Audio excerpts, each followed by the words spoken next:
I'm here in my own apartment. Bah. Hi guys. You're there. Yeah. Never gonna get used to that. Welcome. Actually good to see you guys. And there's already stuff. Stuff is happening. So first of all, Stride and Song subscribed at tier 2. They've subscribed for 9 months and say low 1 point stat run go. In parentheses, don't actually do that. No, it's too late. You paid for it. You have to. He also used 100 of some kind of exposure currency that Twitch has to promote the thing. Thank you, Stride. You're the best. And hi, Elena. I'm not sure. Are you speaking to me in a foreign language? I'm not sure. I never could get Pyre running properly on PC. I'm not saying I'll never go back to that game, but it's either... It would only work in full screen at 4K, which was not working. And if I got to run at 1080, it was still weird, and it would only appear as a box in the stream, like a tiny box in both the stream and on my TV. It was fucking terrible. So we're gonna have to put a pin on that for a while. I may like get it on PS4 and do that. But for now, I didn't want to like wait for. I spent a few nights trying to get that working, and it pissed me off really bad. And I didn't want to wait for that before streaming. I especially didn't want to like finish the decade without, you know, seeing you guys one more time. And I know it's annoying, but I've really been like the decade. I don't know. I get a kick out of it. I'm old. I mean, like I started my life in the 20th century, and now we're in the 21st century. Some of you haven't done that, so achievement unlocked for me. Oh, hey, Elena. Yeah, like, the Firewatch, what turned out to be a full LP. Honestly, please, if you want, watch my stream. I hope you enjoy it, or like, play it for yourself. It was, I spent, like, days, actually, thinking about that game after I played it. I really love, those kinds of games that really put an emphasis on the story like that. And I was really... The best compliment I can give is when the ending happened, I was really just... My imagination was going crazy with what happens for those characters after we're done. Like I want to... Even though it wouldn't... Like, Firewatch 2 would be a bad idea if it's like we just followed the rest of their probably sad lives. Like, I don't say that to be mean. Like, they were not going down a good path. But I really wish I could have kind of kept following those characters. I grew really fond of them. I really was really fascinated by the story. So yeah, I really hope you enjoy that when you do get around to it. Rum Tum Tugnuts subscribed at tier 1. They've subscribed for 9 months. Happy New Year, 2 days early. Time to do the electric slide. Rum Tum, we're close in age, so thank you for that. I feel you. I don't know what the... I forgot what the electric slide is. Also, I can't dance. But what we are going to do is we're going to play this really cool video game. I caught a bit of this on Pat's stream. I was immediately... Okay, so this is, as I suspected, this is not a controller game, which is fine. That's okay. I kind of figured it wouldn't be. I was kind of hoping it would be, but it's not a deal breaker for me. And Mel Brooks subscribed to tier 1. They've subscribed for 9 months, and they go, woo! Thanks, Mel. I don't know if you did it in Ric Flair voice, but I want to do it in Ric Flair voice. So this is it. This is a mouse and keyboard game, and that's fine. So I watched Pat play this a bit, and I was really interested. I actually watched Jim Sterling's review of it, and I thought that was really cool. And I put it on my wish list, you know, because I try not to spend too much money on myself in December, so I was kind of, you know, maybe gonna get it like next year on a sale. And Pat bought it for me as a Christmas gift, actually, which is really sweet of him. He knew I was enthusiastic about it, so thank you, man, if you're watching. He's not watching. So no, yeah, I thought what a nice way to kind of get started on that. So let's start a new game. I think these settings are fine. We'll see. After Pyre, please, the second you guys notice any kind of issues, please let me know. I will do my best to hopefully fix them. Okay. So, I'd like to hear your feedback on this, guys. I don't want to create my own. I really want to use a pre-made template. And I'm veering towards sensitive, though that last part concerns me, but it also kind of interests me a lot. What do you guys think? I could go physical too, like admittedly.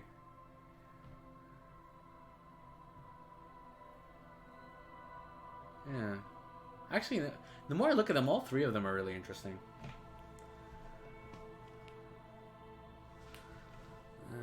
Let's see.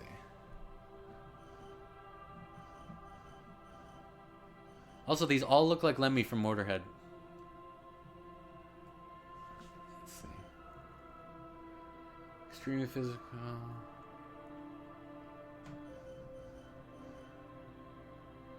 Why is the sensitive one not intelligent, though? Let's go sensitive. Yeah. I think that's kind of closer to how I am in real life. To be honest, I'm not any of these. I don't think I'd be fit to be a what I assume is a disco cop. Let's try that.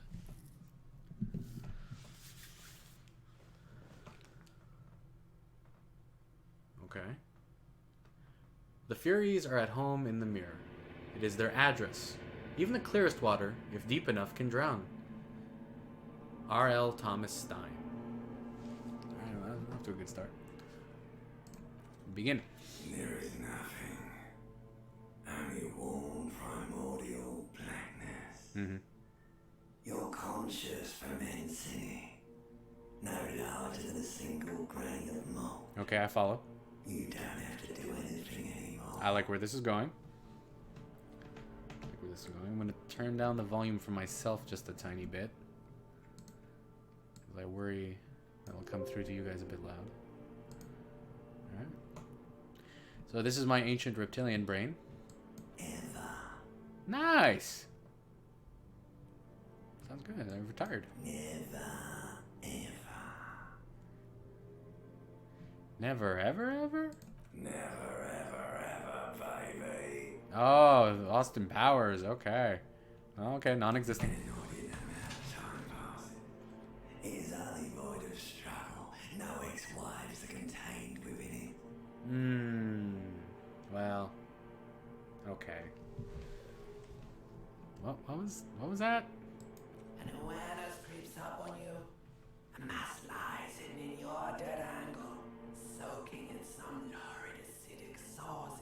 It's bloated and shameful, a pool of meat surrounding you.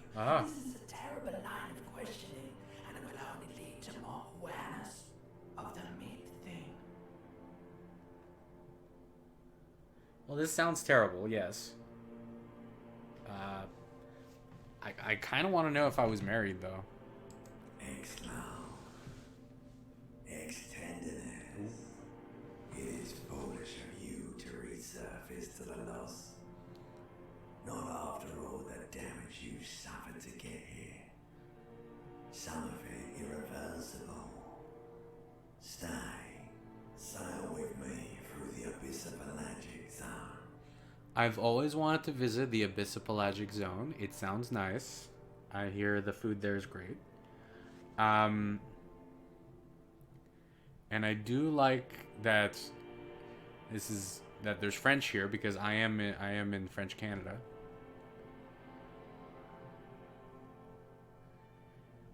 This is my Tinder profile right here. Do you really?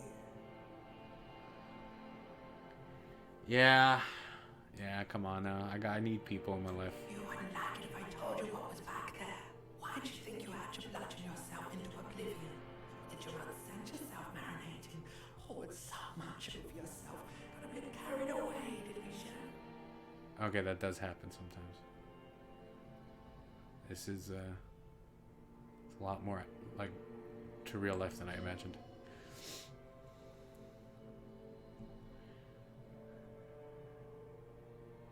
Huh, so whatever I did, I just did well. Okay. Fear and apprehension, you should ask what's out there. Yes, your one disco mother. Well, my mom did like disco. What's waiting for me? There's this giant ball there, and evil apes. And the evil apes are juking it out on the ball. You're one of them. It's basically all just evil apes juking it out on a giant ball. Like the 70s version or the musical? How big is this ball? You can't even make out it's a ball when you're juking it out. It's that large. Okay, and how big are the apes? Infinitesimally small. I'm not too worried about that. Now tell me more about the fighting. Fighting for resources is a stupid expression you picked up somewhere. The part of the presentation you want to take home with you is this. You have to beat the other evil apes in the face. Or you lose. Alright, so it's a fighting game. Okay. Yes, it is. And you drowned in that sadness a long time ago. It's true, I can't swim. You're lost. Alright. Nope.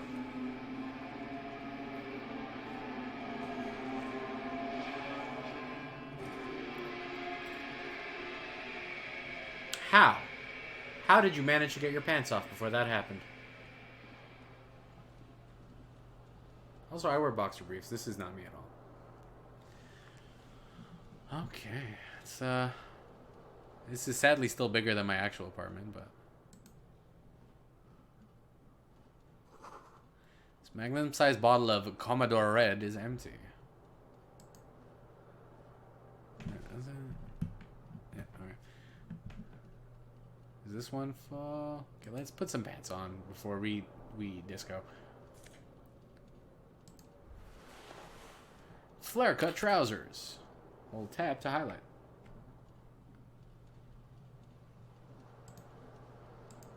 Alright. Oh, that's, wait a minute. Oh, I can hold tab to highlight what's on the, okay.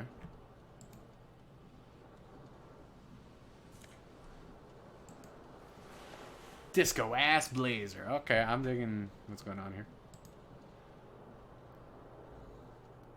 Look at this character portrait. I've had, yeah, that's usually how I feel after a hangover. The window stands broken in its frame.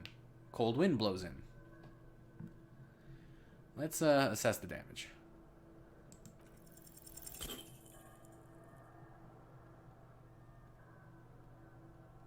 do you mean assess the damage? How would you do that? What are you even trying to do? I don't know. I'm just trying to figure out how much I fucked up my window. All right, let's... The morning light hurts your eyes. It's hazy, but you see the ocean and some war-torn buildings. Well, okay. I tried. Let's take a look here. Move this over. Hey, Aesthetic. Welcome. I don't know. It's interesting. I'll have to look into. I heard that Jim Sterling described it that... I think it was Sterling or somebody else described it as... like almost as if there's so much original dialogue and choice that it's almost like there's a DM behind it. And yeah, no, character icon and bulge, both very intimidating. And I completely missed what that said, but that's okay. That's on me for not paying attention. You hear a jingle. Keys are... Oh, that's what that was. Fish out my keys. Key to room 1. It says, whirling in rags on the aluminum key ring. There's a single key on the ring. Number 1 is etched on it. It should open a door. Cool beans. Now let's take a look. This reel-to-reel tape player is still on, rolling empty. What the fuck? Who has a roller? Who has a tape player in this day and age?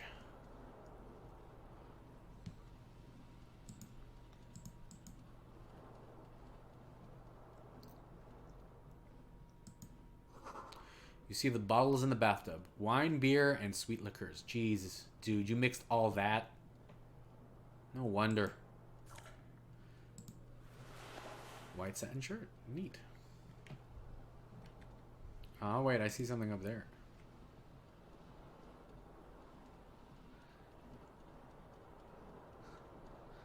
Gotta complete my professional attire. This fan has 2 chain pull switches. One ends in a tiny fan, the other in a light bulb. A truly horrific necktie has somehow attached itself to one of the blades. Medium, or has been consigned there as a punishment. You feel as though this creature is your friend and wants you to reattach itself to your neck, so that you may continue your adventures together in this strange world. Let's try grabbing the tie. Hell yeah, hey! You swoop up and catch the tie. Snap! It's released from the blade. Warning, warning, the necktie is no longer contained. That's good. Wait, is this some kind of like Lovecraftian necktie? Which you have is a fantastically colorful tie with 4 or 5 different patterns. The knot reminds you of a noose. Yeah, welcome to the office. Pull on the fan. Pull on the light bulb. Wow. A terrible mistake. Turn the lights off immediately. You can practically feel the photons burning a hole in. Yeah. Just a little hangover-induced photosensitivity. Don't overreact.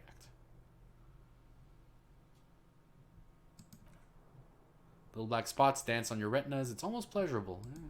I wouldn't say so, but okay.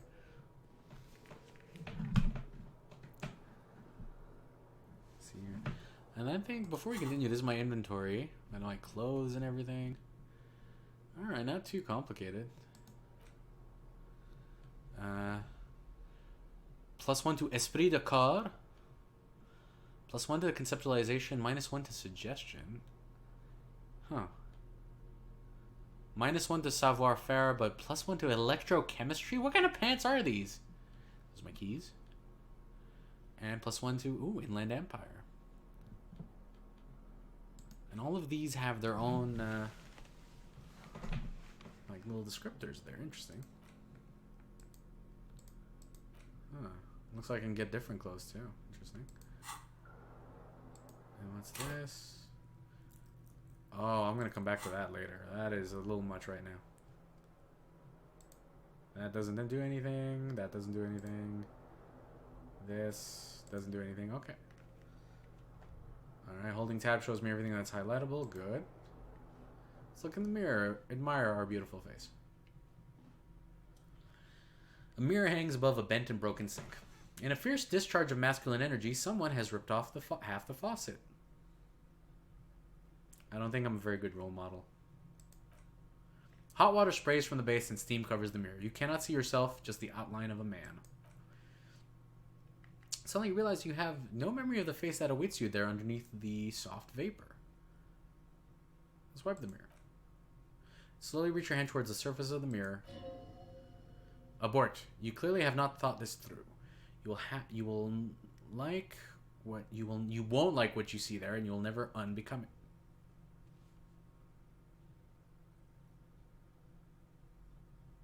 No. That's not so bad. Oh, that's not great, though. Oh, there's some long-range complexion issues here. It's got kind eyes. Yeah. You have no idea who this thing is, do you? This is a fetus of a late-stage alcoholic. Too late, anyway. You clearly have rigor mortis on your face. Or wait, is that an expression? Are you trying to make an expression with that face? Why? I don't know. I'm just, Please stop. It's horrible. You're scaring yourself. No. It's my face. You can't, can you? It's like it's not even voluntary anymore. You just have worn that grin onto your face and now it won't come off. What does it even mean? What's the emotion you're trying to convey? It's indescribable. I think it's supposed to look suggestive for the ladies.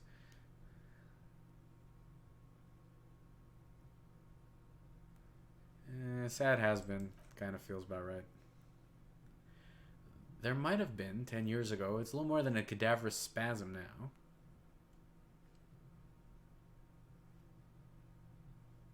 Oh. Should I even try? Why not? Yeah. Like the rest of you, comes from a bad place somewhere in the past. That's all you need to know. Let's try this too. Why not? Yep. Perfect. Let's leave it be for now.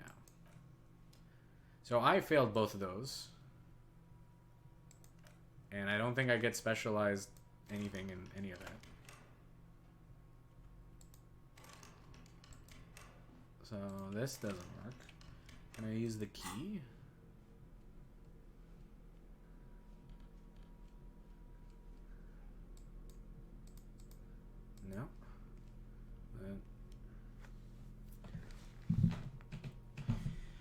I mean, he's got, you know, he's got his own thing going on. I mean, it's not all bad, right? Yeah.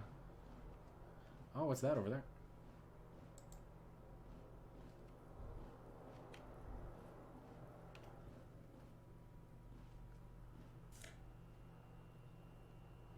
Well, that's one shoe. That's nice. It has no stat bonuses, but, you know, I like the color. The other shoe is not in here. I would be shocked if it was. Okay. Let's head outside. Maybe it's outside. Vredfort, 15 degrees centigrade, dull. Oh. That's unexpected. Let's check this calendar. The calendar says it's March. The year is 51. What 51? Why, hello there. Class G, Miss Orange Disco Dancer. I don't know why I did that. I'm sorry. I like her portrait, though. The young woman raises a cigarette to her lips. Officer? No. Yeah, I'm a little confused, too, actually.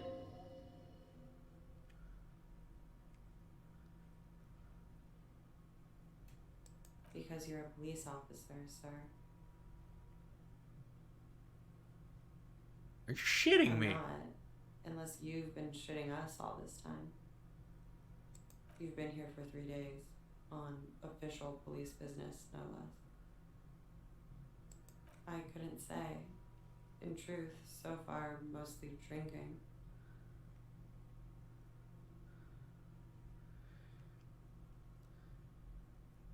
Let's give it a shot.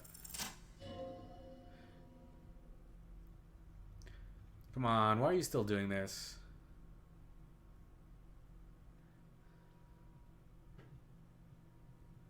Oh.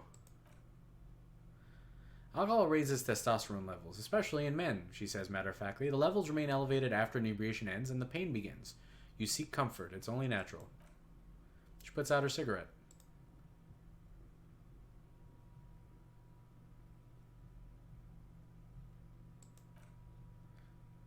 She looks back at you, a light glinting. Oh, I don't think I understood what I was doing there for a second.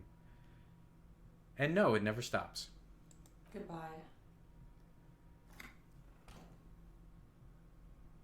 I just wanted to go for the one that had a dice roll. I don't think I fully understood what I was choosing. Well, lesson learned. What did I gain? It's weird. It seems like almost everything I do like modifies the character, and that's kind of interesting. Now let's go lick her cigarette butt. I mean, and investigate the evidence. Looks like she left a nice long stub in the ashtray. It's still smoking. You should pick that fat, juicy cigarette butt from the tray, light it up, and smoke the living shit out of it. So am I a smoker? Who knows what you are? Monster, murderer, a gnome of Jeroma. You feel like a smoker, especially when you look at that juicy, succulent, seductive cigarette stub. Still smoldering deliciously. She's working at the filter. I can't smoke that. How very astute of you. This renders it ineffectual. You should look at the whole cigarette, for a whole, but yet an entire pack or carton. Make sure all healthy and able-bodied and smoke them all. Am I addicted to cigarette? Do I need an intervention?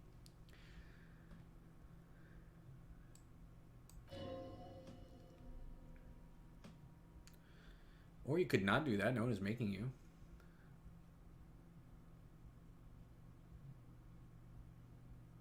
I should not do that. Stronger and better. You're too old to be cool now, but fine cigarette smoking blam. Instantly a cool renegade man. A mystical red dragon with smoke rising from his nostrils. Yeah, I'm going to start smoking cigarettes now. I have no idea what the suggestion was, honestly. Plus, smoking them gives massive bonuses. For real? Nice. Oh, jeez, if I had known earlier. Is this an objective? Find smokes and smoke them. For those, find a pack, put it in your hand, equip it in the held slot in your inventory, and the smokes will do the rest. Wow. Wow, that's cool.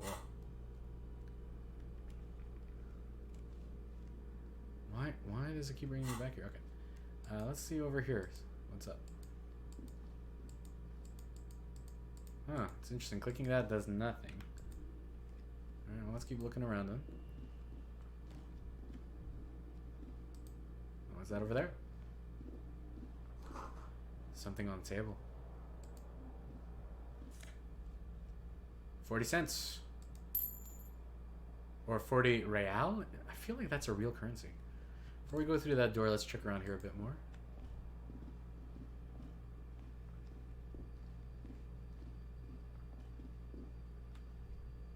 Oh, there's actually 2 ways to go. It's the weekend edition of the satirical newspaper Trompe le Monde. Are we in France? Or Quebec? Nothing on the front page rings a bell. Strange. Okay.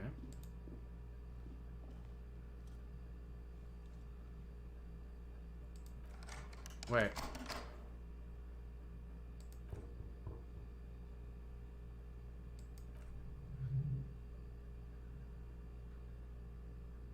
Wow, this is a lot more like Dungeons and Dragons. You hear the shower being turned on somewhere inside. Okay. Alright, I'm gonna try and hit on this woman. I know it's kind of skeevy and weird, but it is a video game. And I'm playing this character.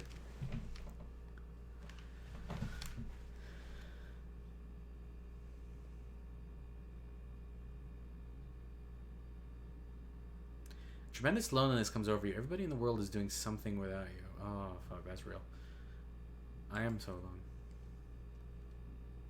The door is indifferent to your loneliness. The world does not care.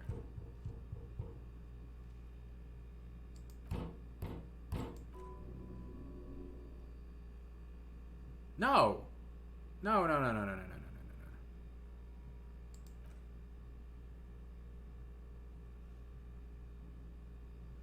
No, no, no, no, no, no, no. Okay, I may be I'm fine. I'll be a smoker, but I won't be a fucking weirdo door puncher. There's only so many vices I can engage in at once. Skill points can also buy thought cabinet slots or forget old thoughts. I have no idea what that means. That's okay.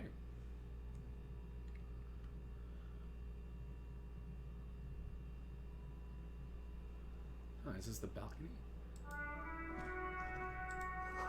The smell of the sea makes you dizzy. Yeah, alright, that sounds about right. Hey, but look what I found.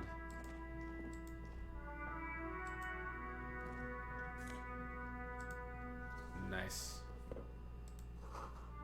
A gust of briny wind washes over you. That's cool. Secret task complete. Find your other shoe. Got experience for that.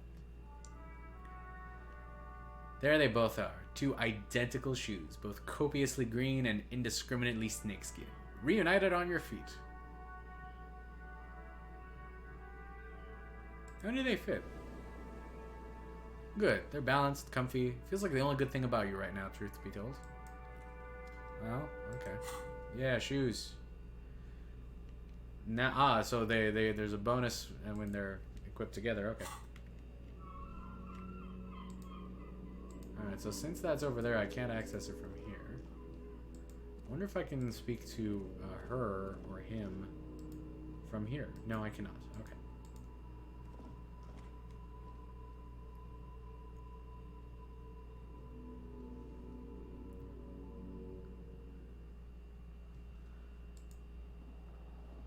Oh my god, I really wish I could hide that character portrait. It is not great.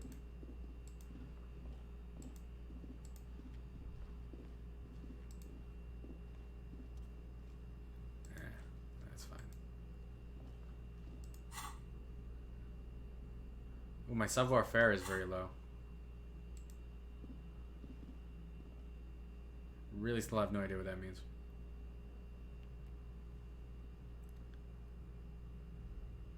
Got the savoir-faire. Okay, here are people then.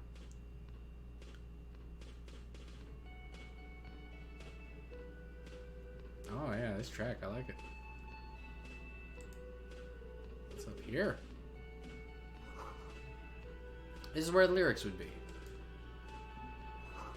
Big old karaoke mic is just waiting for someone to sing into it. Nice, maybe later.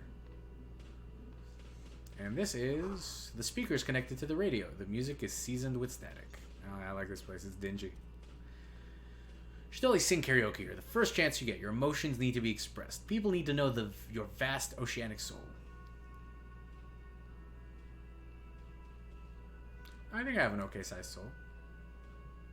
Yeah, it's a reasonable soul that I need to put through a PA system for other people. Huh. Whether I like it or not, ram it up their ears, says your adrenaline gland. What should I sing?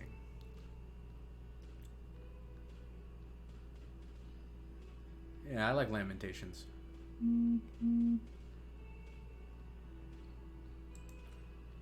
No, don't sing the happy song. It's stupid. Sing the sad song. It's profound. Yeah, that's karaoke night. You have to find something tragic to sing. Wow, this is not what I expected from this game. So I need to find cigarettes and do karaoke night. I feel like I'm back in college, actually. Let's talk to the barkeep. Garte, the cafeteria manager. A man in his late 20s stands behind the counter inspecting a stuffed seabird. As you approach, he gives you a sideways glance and then looks down again.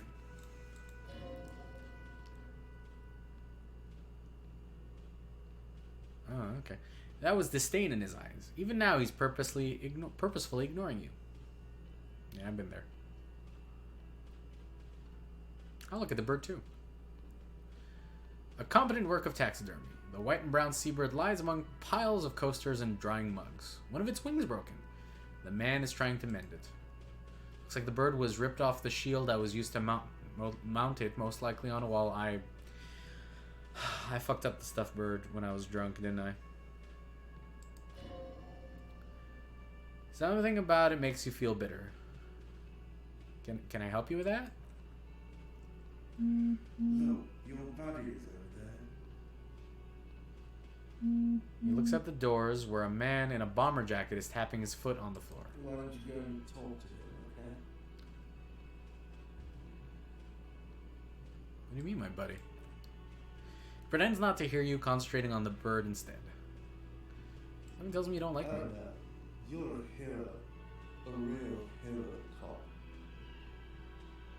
I feel like you're being sarcastic. Am I? Or did you ride it, take the body down, solve the murder, and not trash my hostel room?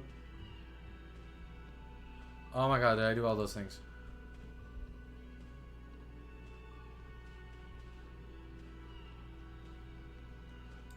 Oh, wait, he's being sarcastic You're again. right. You did it, and it's only taken you 3 days not to. What the fuck have I been up to for 3 days? No, I haven't seen it around. Not always here. So he's still messing with the bird. Are you the bartender? No, I'm not the bartender. I'm the cafeteria manager. I'm sorry about that.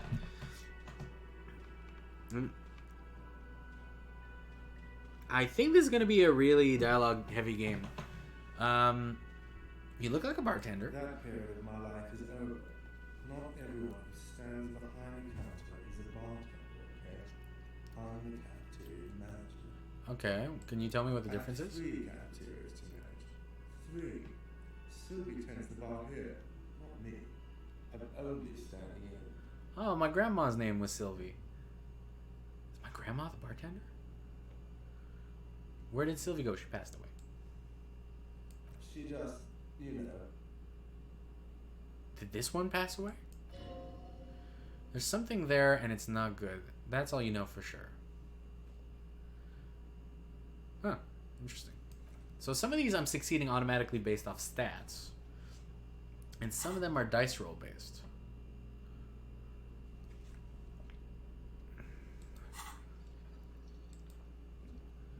It's like, oh, is that the menu? The menu is wiped clean. Only the word Monday is written on it. Oh. It's a water cooler. A large bubble is rising to the surface. Yeah, okay, that's a water cooler. I'll avoid that guy because the door bolted sign. Kitchen reserved for personnel until 1 p.m. The soft purr of an electric juicer comes from the kitchen. Someone's working. Huh. Oh, what's this? A Nosafed. It's a healing item. So there's some kind of fight mechanic or damage. Let's go take a look at this. Sign reads, Mess Hall reserved for union members. Doors open at 1600 hours. Alright, that sounds cool. Hopefully it's not messy. And let's go take a look at this. This royal pinball machine is... Oh, it's unplugged. That's a bummer. Alright, and nothing on this part of the table seems to be highlightable. Anything over here before I talk to these two people? No, not yet. Okay, so we will talk. Oh, here's a guy. So what's that over there? Bottle of rum has been knocked over. Beautiful dark liquid is spilling out. Ah. That sugary black rum stain on the counter makes me teary-eyed with joy. It's almost touching how syrupy and sticky it is. How long have you been up already? Like an hour? Sweet lord, a whole hour. And you haven't thought about rum and lemonade? Ooh, that does sound good.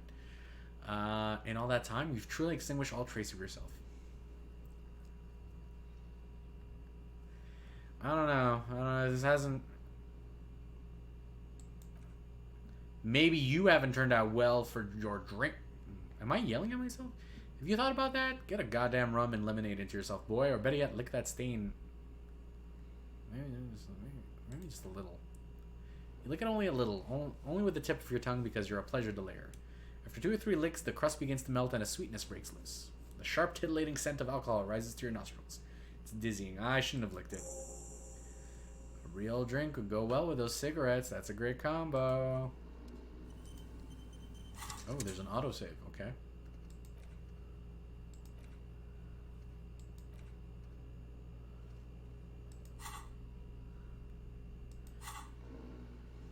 Let's talk to this buddy boy over here.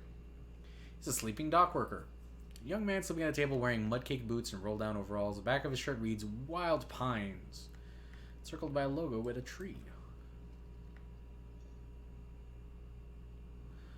On the counter, rolled up out of his open hand, you see a blister pack of headache medicine.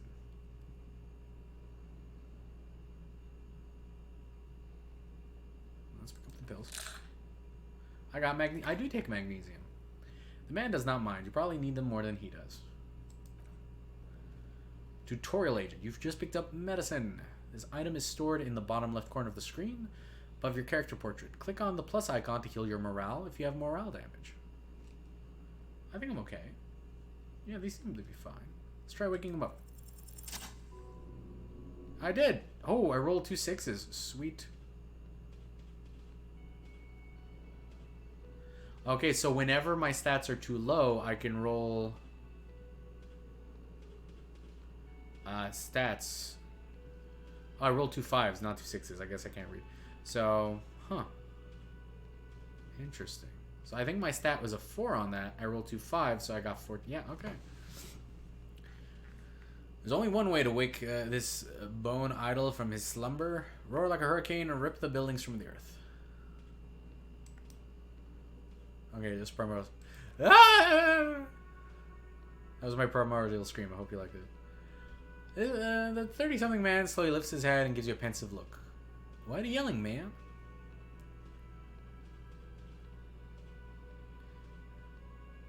Like, I was worried, man. Seriously. Okay, fine. Don't be like that. Officer. Even after a rude awakening, this dock worker respects the police. A dock walker is a gigolo of the waters.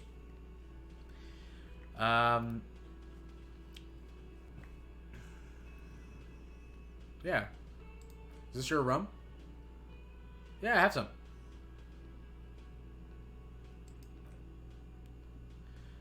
I had some. I licked it off the counter. Don't tell anybody. Knocks you right out when you drown a bottle or two.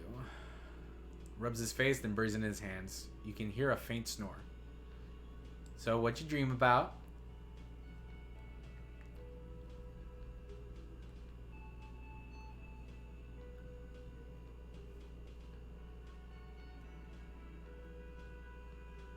Was it a fathomless darkness? Okay, he's not getting me. The worker stares at you, his eyes dry from sleep. A web of wrinkles covers his tanned forehead. I don't know what you're talking about, kind sir, but when I'm out, I'm really out. No corpses, no mausoleums, just quality time. Alright, that sounds good. A little me time in the abyssopelagic zone. You can never return to it now. The only detective work remains. Wakefulness and detection. So tell me about Wild Pines. As the name of my employer, I work in logistics. Doesn't sound too enthusiastic about this. How's that going? How's it going? The dock worker lets out a big yawn, then stares at the cafeteria's terrace doors. Some fingerprints glisten on the glass. Haven't you noticed what's going on outside? I haven't really been outside much. Good. Doesn't dwell on the particulars of your existence. We're in the middle of a strike at the harbor. A harbor. Trying to force down some sense into the executive boards. Ooh. For one, I could use some more shut-eye in the mornings. He rubs his eyes and sighs. Right to work, right to sleep, I say. Why are you sleeping while the others are striking? They got it. Measurehead's got it. He's guarding the gate. I'm just getting some sleep. Or was. The way he says Measurehead implies ultimate trust in his head reckoner's physical prowess. Seems like a worthy rival. You should slay him. Where the hell did that come from? Okay. Who's behind the strike? We are. The workers, the union. You know, we know what we need. That's right for us. So wait, there's no leader? Okay, I guess there's also Everett. He's in charge of the union. He's smart and knows how to negotiate. He's got our backs. Alright, go back to sleep. Bye-bye. Ooh, I got XP. Dock worker doesn't answer. His head is already back down on the table in sweet sleep. Sweet sleep, my sweet boy. Let's talk to this nice person. Hello, sweetie. Oh, hi, Lena, the cryptozoologist's wife. Well, that's a person. You shouldn't keep your colleague waiting. She nods towards the man in the orange bomber jacket. Really, that's it? That's it, Lena? Do you have anything new to say to me, buddy? You gonna make me that drink, maybe?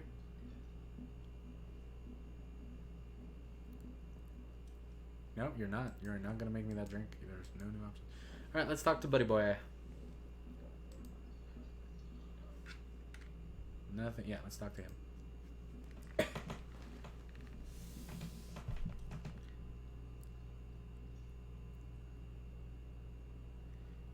I think there's going to be a physical mechanic. I think there's going to be like maybe just like physical tests. Hey, Orestes, the position of the face cam is screening the dialogue choices. Could you find a better spot for it? Ah, damn. Okay. Yeah, I'll have to check that out. Hi, Prism. Oh, yeah, okay. I wonder. Give me a second, guys. Huh?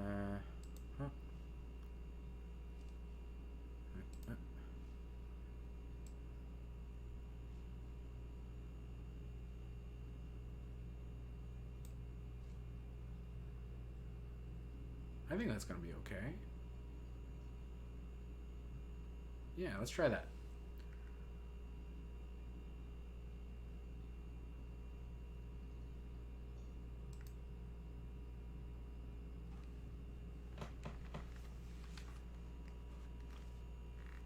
Yeah, I'm going to put myself right in the center of the screen. Let me know how that works. If not, I'll play with it a bit more. I am big. Kim Kardashian. A bespectacled man in an orange bomber jacket is tapping his foot on the floor. I hate it when people do that. Looks like he's waiting for someone. You.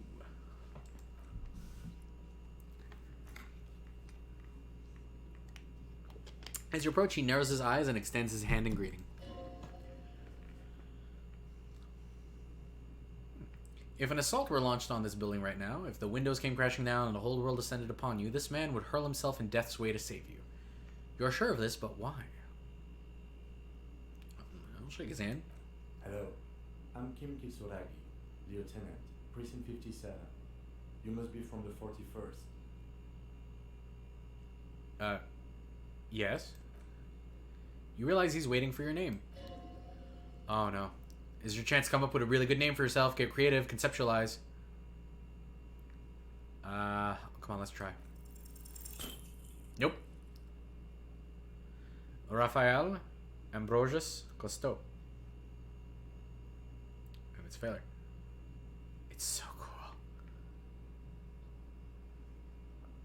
My name is Raphael Ambrosius Cousteau. Yes, well,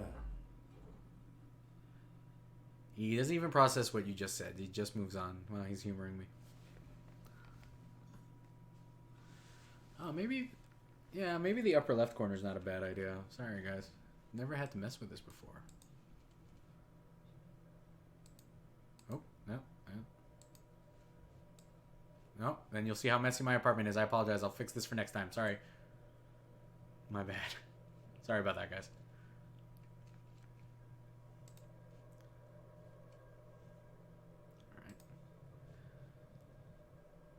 Okay.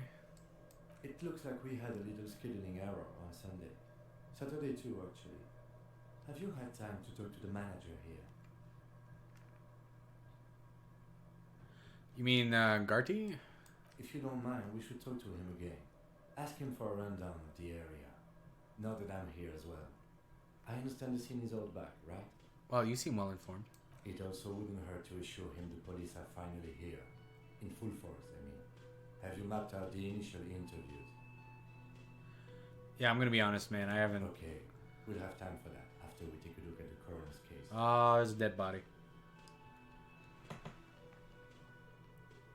I'll try the top left later, but again, the problem is my cam actually is widescreen, and I've always kind of blocked off because then it shows you the really badly messy part of my apartment. So I'll figure that out for the next time I play this, because so far the game is running fine, and I'm interested in it. Alright. Have you removed the dead body from the tree? From the tree? Is this Persona 4?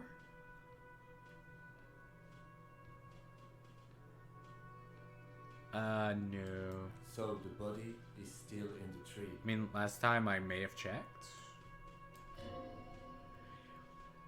This is the first time you detect a weariness in the lieutenant's voice. It's obvious he would have preferred for the body to not be in the tree. Where it has been hanging for 7 days straight. We should go there as soon as we are done talking to the owner.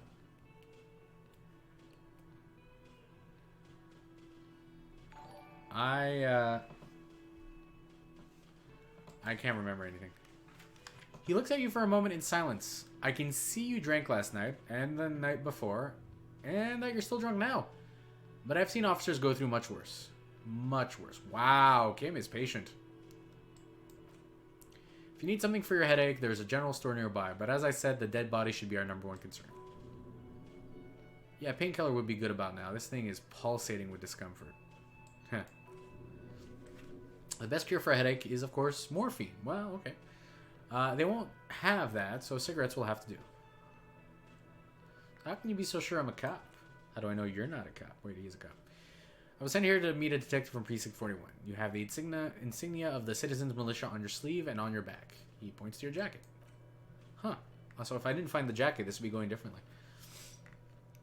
I suppose you could be impersonating him. You could have gotten the insignia from the black market or forged it, but for now I'm going to set those possibilities aside.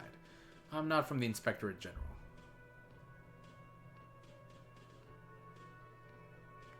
Inspectorate General? Internal Affairs. Oh, and I'm not them. I'm from Criminal Investigation. You said insignia. These white rectangles, you mean? Well, they're just white rectangles. They're not just white rectangles. They bear a halogen watermark and with the letters RCM and a pattern resembling the street grid of Revocol West. What the? Who names all this shit? Hey, Intronium. Playing this game, and I think I'm a drunk amnesiac. I would ask you to step into the headlights of my motor carriage, but again, it's none of my concern. I just need you to do your job. Shouldn't I have a badge or something? I mean, you don't have a badge? I have my badge. I'm a policeman and I have my badge. Nah, I'm gonna be honest. I'll play it honest. Losing your identification card is a serious matter. My vehicle has a shortwave. You can use it to report your badge missing. I would advise you locate it as quickly as possible, but getting the body down should still be our number one concern. If I told you I'm not really a cop, though. We all feel that way sometimes. There's no such thing as a police officer, I'm afraid. What remains is that there's a dead body in the tree.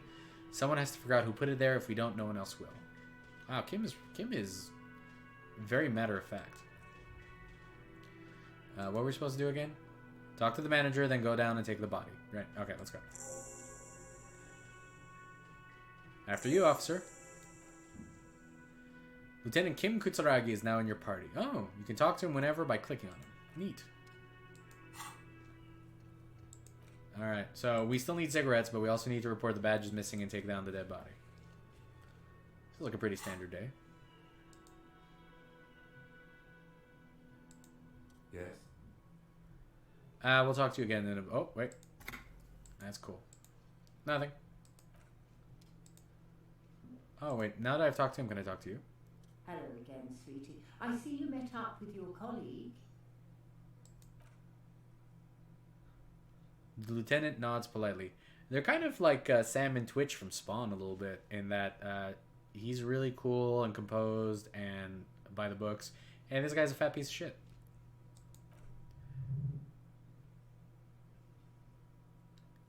Who's Sweetie? Why? You are, officer. I'm no Sweetie, ma'am. You are a handsome man, officer, with your moustache and your chiseled jaw, and that silly dimple on your chin. Oh, she's nice.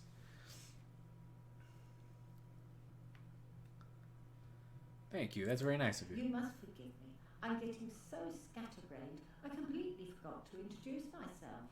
Well, you are Lena, the cryptozoologist's wife, but let's hear it. I'm Lena.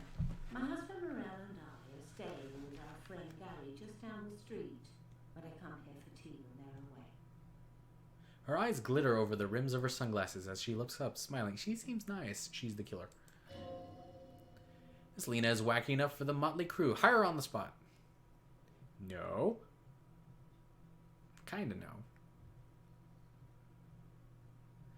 Yeah, I have no idea what I'm doing. Her eyes follow your movements with some concern. Yes, officer, you look rather dazed, like a stunned fox. Surely things can't be that bad. She won't judge you no matter what you say. I mean, I drank so hard I literally forgot everything. Oh my. You know where we are, right? Well, that's a bit dramatic.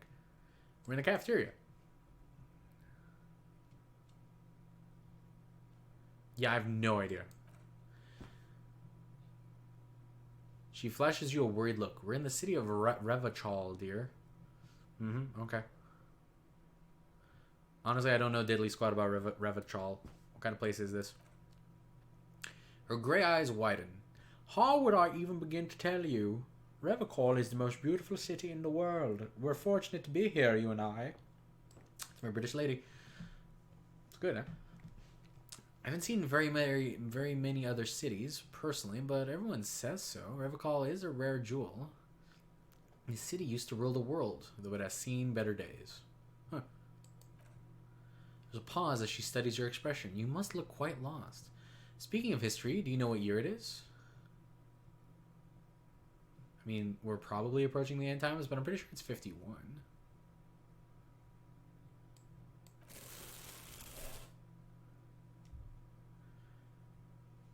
Item gain kind green ape pen. That's right, dear. How splendid. Here, take this pen. Knowledge should always be rewarded. Are you a teacher? This feels like a very teacher thing to do. Her relief is palpable. She was getting pretty worried about you there, but now she relaxes her shoulders. Oh my, okay. Probably the cam's blocking this, so I'll read it for you guys. I can tell that this is taxing for you, so I'll just ask one more question. Oh, shit.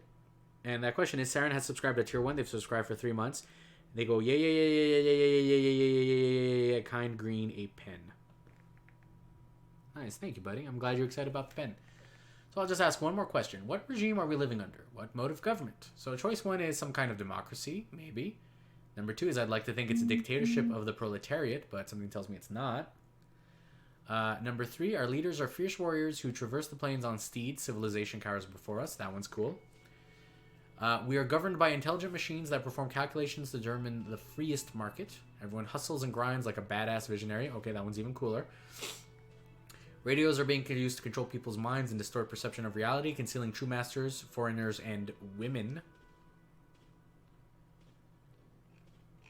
Or we're living under the cop regime. I'm gonna go with this one. Oh, nothing like that. The Revocol is a special administrative region, led by an alliance of foreign powers called the Coalition. We have almost no government of our own, certainly no machines. I guess that's okay.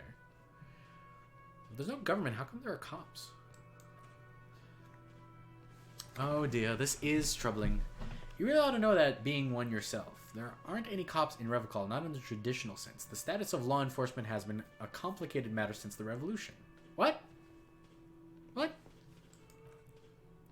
But we should stop for today, sweetie. You look like you need a break. Besides, I'm not the best person to explain the big things to anyone. She's scared now. She realized you really are brain damage.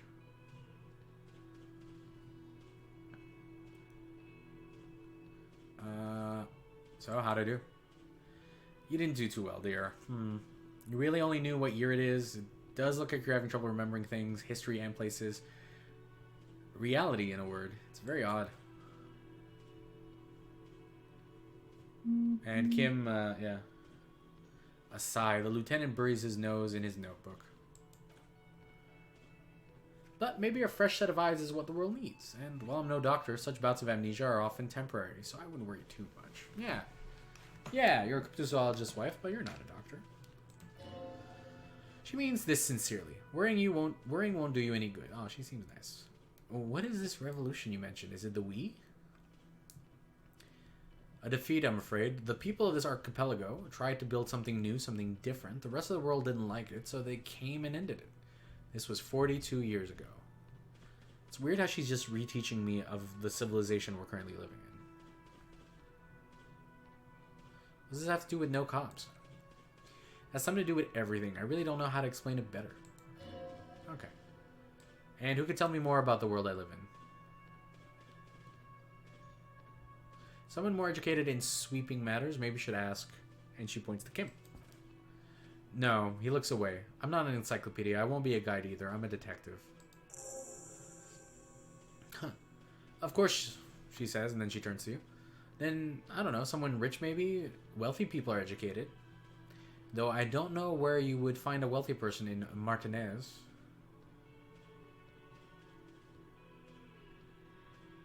Alright, fine. I'll ask her the insensitive questions. Yes, dear, I'm a paraplegic.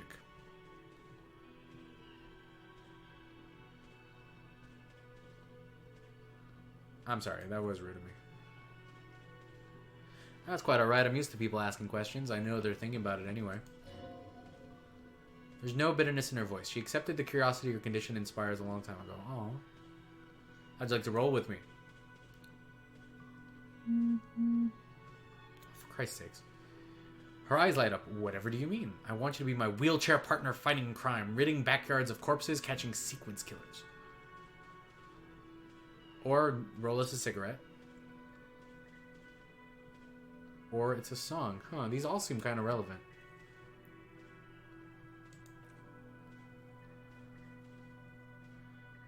Sequence killers. Oh my, she sounds impressed, but I think you already have a partner, sweetie. Oh, maybe she was an alternate partner if I didn't get Kim. A partner who needs you to help him get a corpse down from a tree?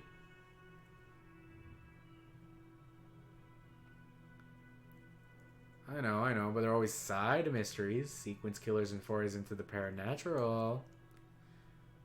I can assure you with absolute certainty, there are no sequence killings taking place in Martinez. I don't even know what a sequence killing is. Is that serial murder?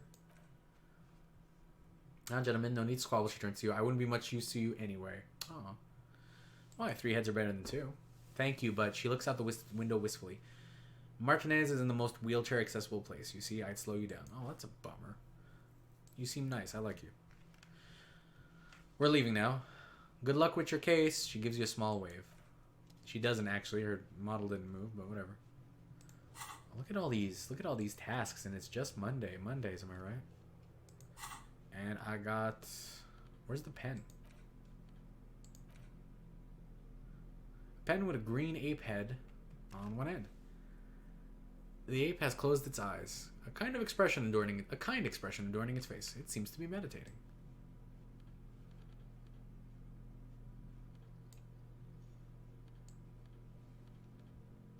Can I hold it? No. I guess not. Alright. Let's go talk to my new best friend, whose bird I fucked up.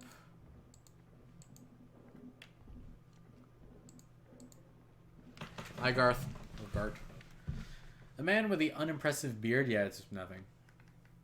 Notices you approaching. He drops the ledger he was holding and turns to the lieutenant. Mr. Gart, right? You run this place. I like Kim's voice. It's calm but kind of stern. Yes. He responds tersely. I am Kim Kitsuragi from Precinct 57. This is an inter-district investigation, so joining me from Precinct 41...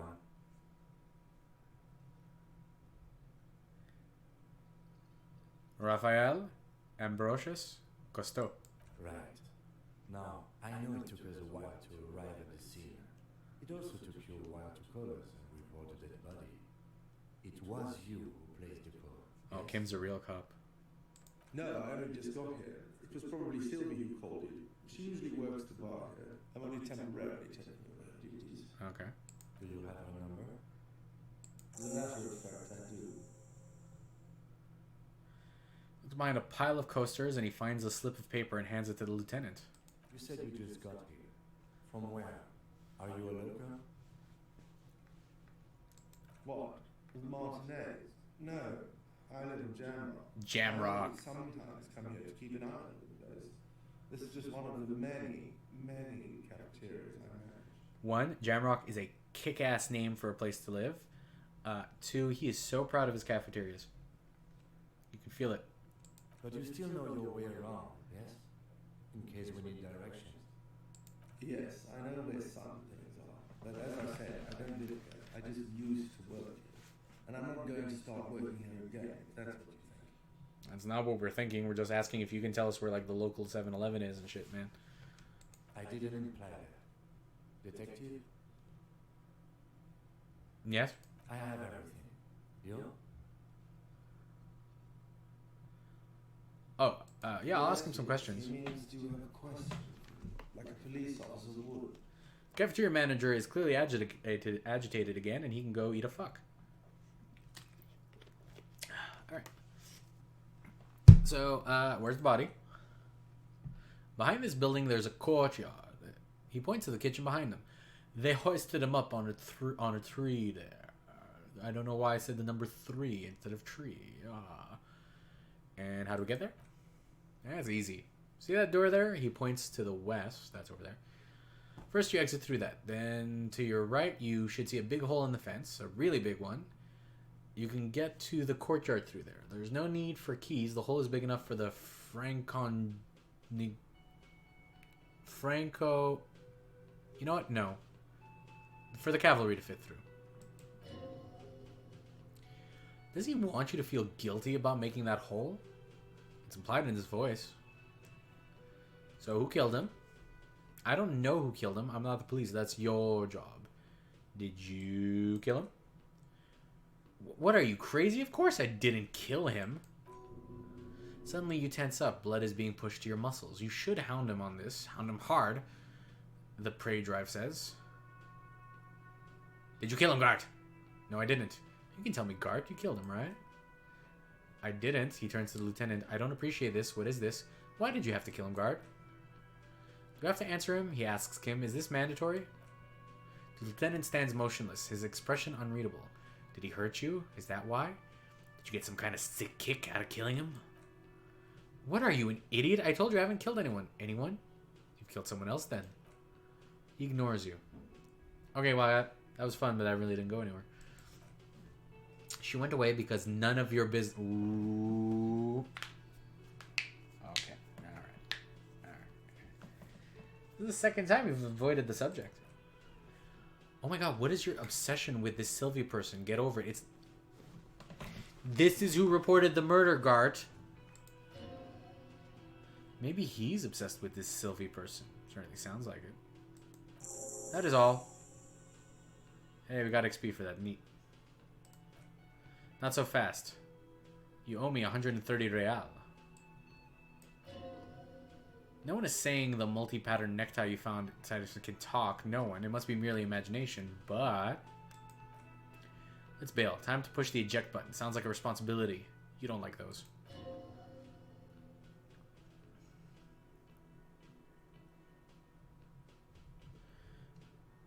Alright, let's try to slip... oh, that's not gonna work. Did it work? I feel like that worked. Shut up, that worked.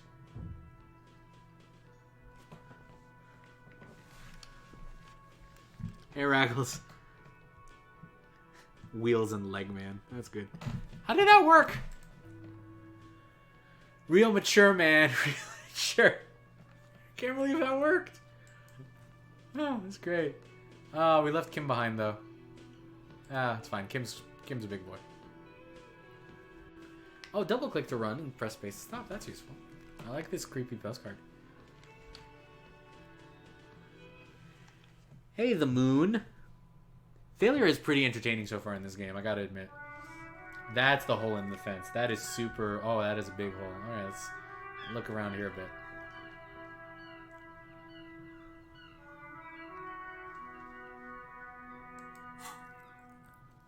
Man, I need to figure out what some of this stuff means.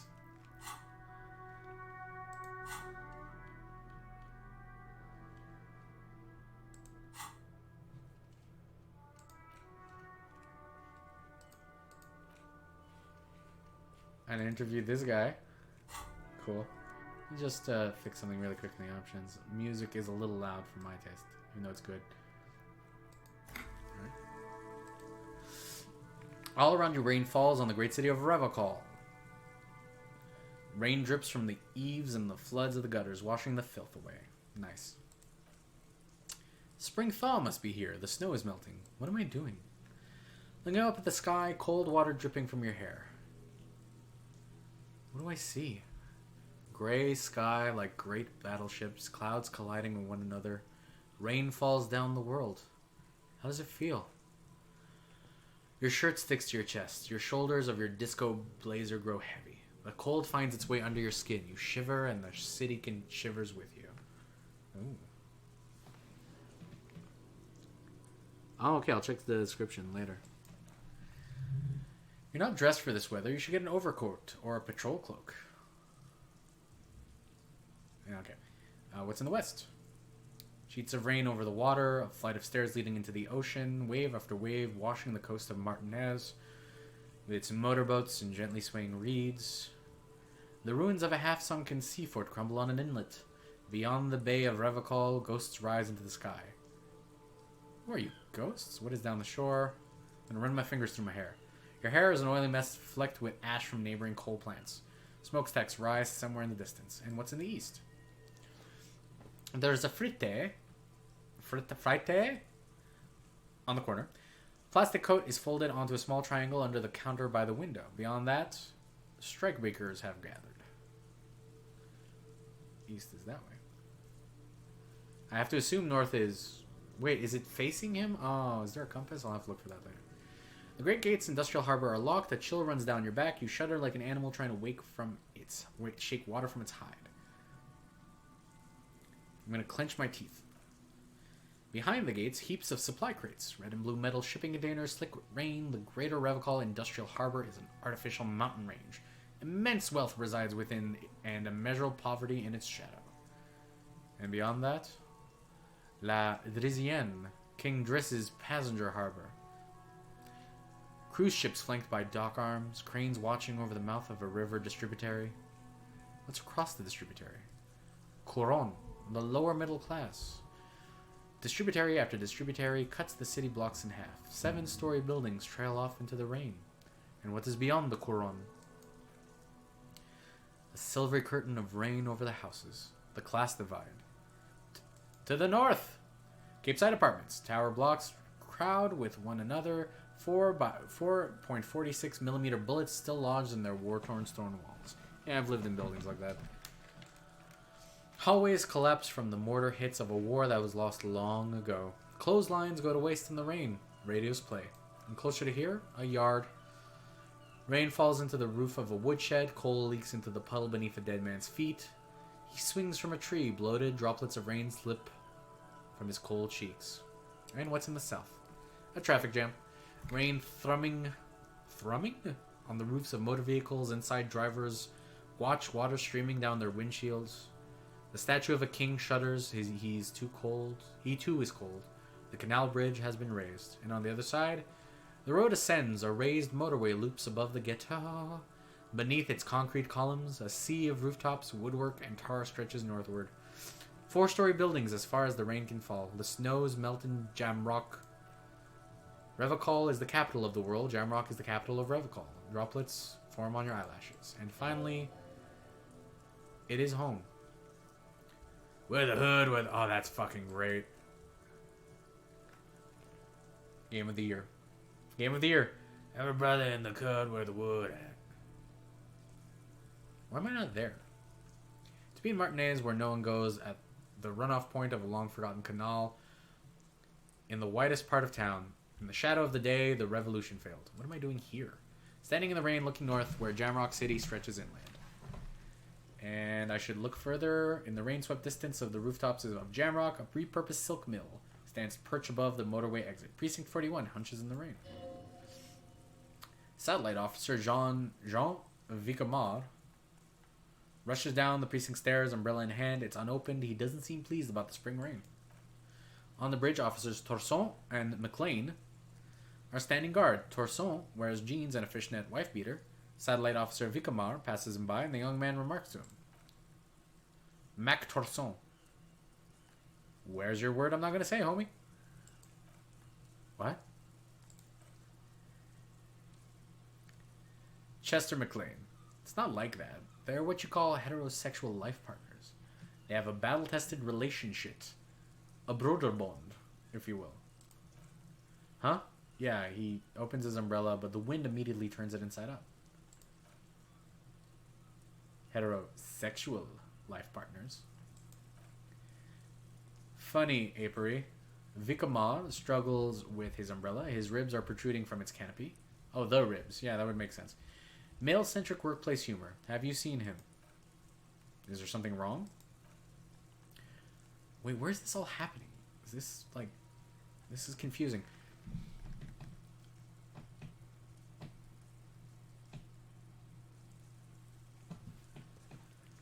Alright. It's nothing. It's just Judith went to his place and found the Monday mail unopened. I think he's still there. You didn't, like, drink with him over the weekend, did you? They're talking about me. That would be irresponsible. With that animal? Never again, man. What? Is he still down in... There in, you know, south of the interchange of the... What is it? In Martinez. He's in Martinez. Your vision blurs. You wipe your face with your hand. The rain stings your eyes, making you look up and blink. What's up there? Coalition aerostatics hang like apparitions under the cloud cover, way up there where the rain forms. Rotors flutter silently. Your side clears. Motherfucker. The rain will not let up anytime soon. You should get a raincoat. There's a frite to the east. They sell them there. Cool. Ooh, autosave.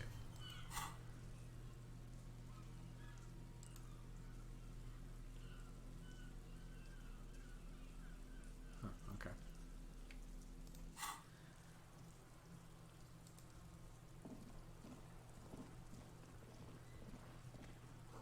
The street sign says, fuck the police. Straight from the underground. And what does this sign say?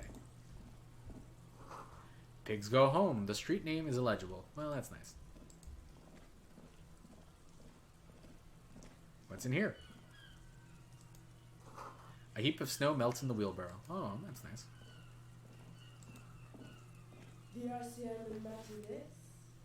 The young woman looks up at... Oh, well, she looked up at us and then she continued talking. You sound surprised. We don't see a lot of police around here. That's all. I have questions for you. Of course. What can I help you with? We need directions to... I'm looking for a dead body. She points north. That's in the yard. Okay, we're going to skip the other stuff for now. Because... What is with this fuck the police business?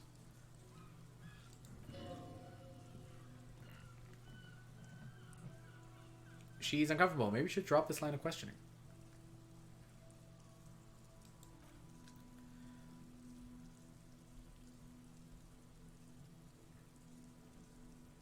I'm sorry, I didn't mean to startle you. Okay, she replies, shoulders relaxing. Who are you exact? Me, I'm just a gardener. Good to meet you, just a gardener. Another question, then. I'm pleased to meet you too, officer. I have to run. Bye. Of course, I won't hold you back. She wipes her brow with the canary yellow glove. Her gloves. You get the feeling that you need them. You have a dead body to deal with, after all. Can I borrow your gloves, please? Sure, keep them. I have another pair. She hands you the rubber gloves with no visible annoyance. Thank you. I have become Mr. Clemps. What do these do? Interfacing. So that's why he's so good at interfacing. And the rain stopped. Neat. What is this sick-ass car? What the hell?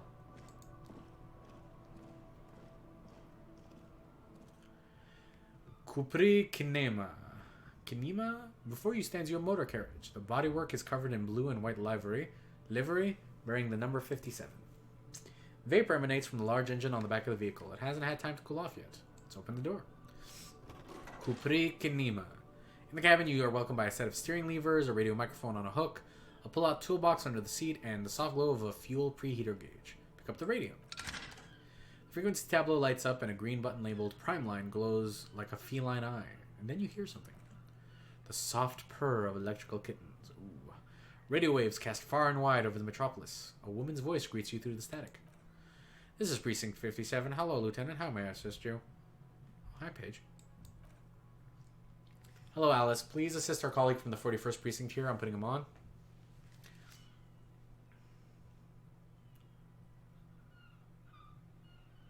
Hi. Hi, Alice. This is the officer from our 41st Precinct speaking. Nice to meet you. This is Officer Alice Demetri, Precinct 57. How may I assist you? A voice replies on the radio.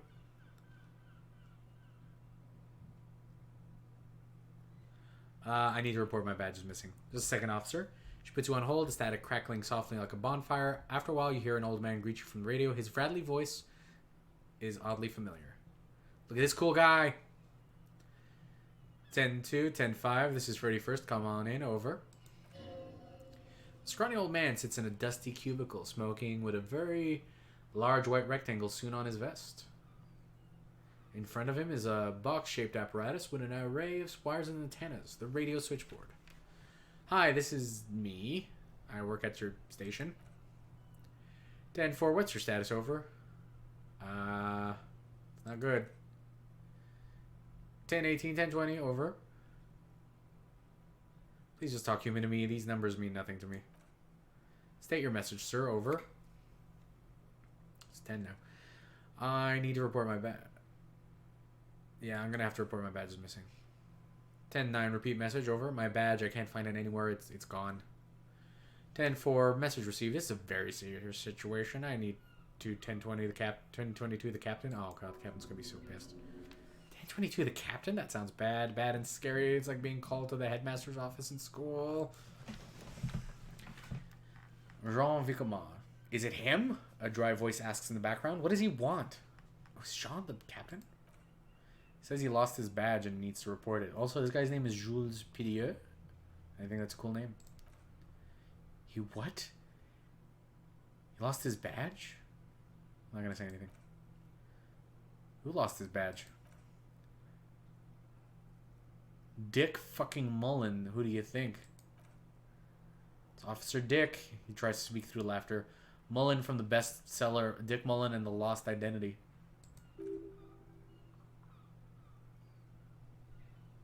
Dick Mullen is not your name. It's the name of a fictional detective who would not lose his badge. Oh, but I want to be Dick Mullen. Defend yourself. Immediately, they're laughing at you.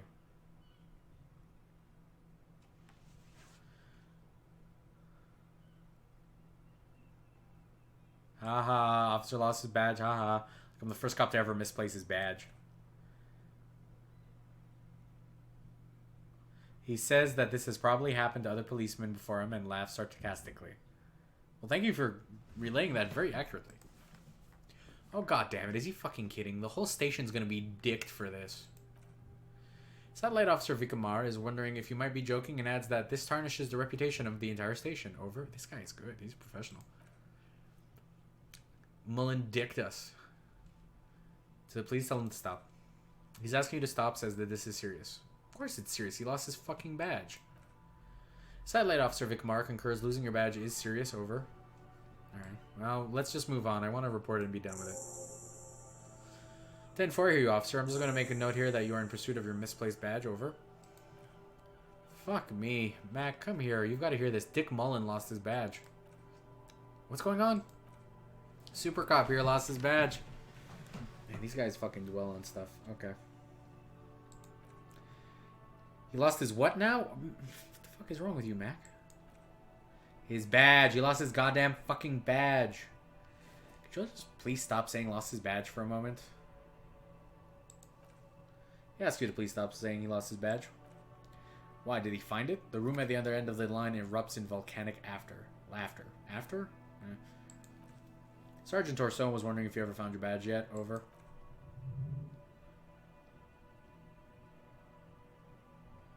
You don't have to come back.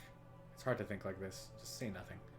He's not replying. Looks like he's still looking for it. You can hear laughter in the background. Alright, I have other things I want to talk about. 10-9, come again. I didn't get that. Over. The animated conversation in the back is making it difficult for him to hear you. New heights for even Captain Sober. Oh, that's fucking original Chester. Ask him. The speaker gasps for air. Ask him if he lost his gun too. The room roars with laughter. Oh, I don't have my gun. Sergeant Torso wants to know if you lost your gun too. Over. Check your pockets. Check your... Holy fuck, you don't know where it is, do you? Oh, God, it's not here. Okay, it's gone. Your gun is most definitely gone. Don't sweat it, Broughton. You don't need a gun to have fun. We can still have fun. It's not all... Why is my necktie talking to me? Like, that doesn't seem right. Then incoming officer, did you get my question? We were wondering about your gun. Over. Oh, please let it work this time. Even before you can get the words out, everything gets scrambled in your brains. No, of course I didn't lose my fun. Gun, fuck it, I didn't lose my gun. He says he didn't lose his gun, or his fun, whatever that means. Ask him to describe it. His gun, not his fun. Just the gun will do. He laughs. These guys are assholes.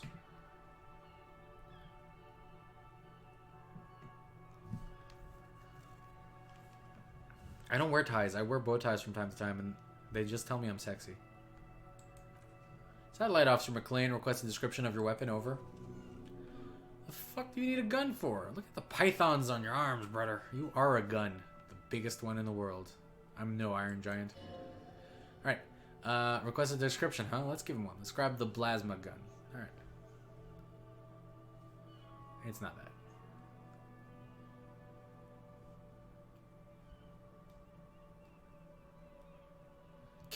Kim, help me out.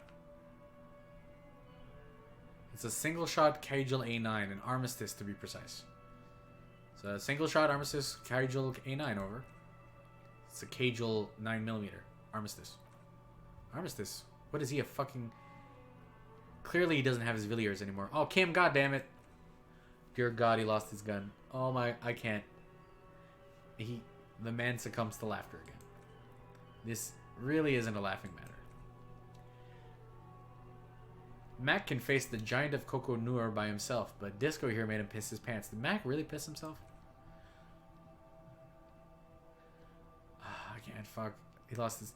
Ask him if he still has his wiener. I'm not going to. Ask him! This is the stupidest fucking... Sergeant Torso is here is wondering if you are still in possession of your genitalia. Over. Now is a good time to say fuck and ass and so on, and this will make it all right.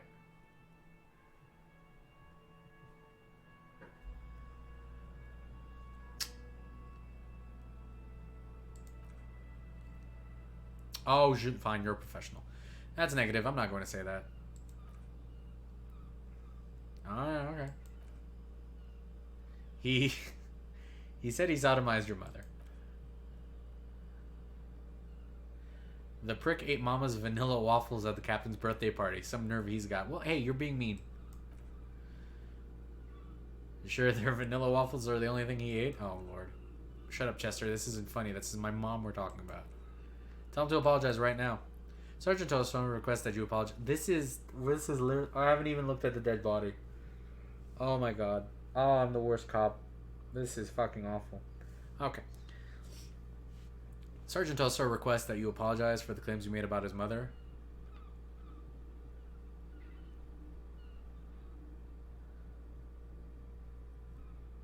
Yeah, it's fine. I'm sorry. He says he's sorry and he didn't mean nothing by it. Okay, tell him to find his goddamn badge and gun, and that's the only thing that matters here. Satellite officer. I heard him and I'm on it. Yeah, I should probably find that. Even if I don't use it, I'm gonna kind of make sure nobody else does.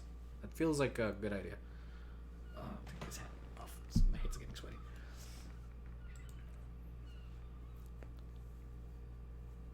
This guy's still laughing. Oh God, the man is fighting back tears. Officer, do you need further assistance? Over. Yeah, let's talk about some personal stuff. Wait, before you say anything stupid, think it through. What's there to think about? I need information, not fear. Be smart about this. Ask if he's there alone.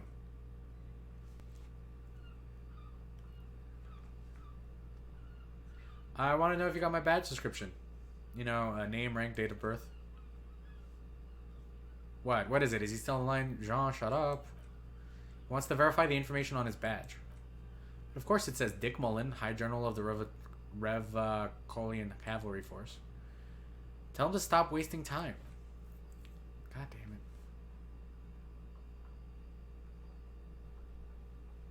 Please refer to me in my full name. 10-9 repeat message. I didn't get that over. Yeah, use my full name, please. Why?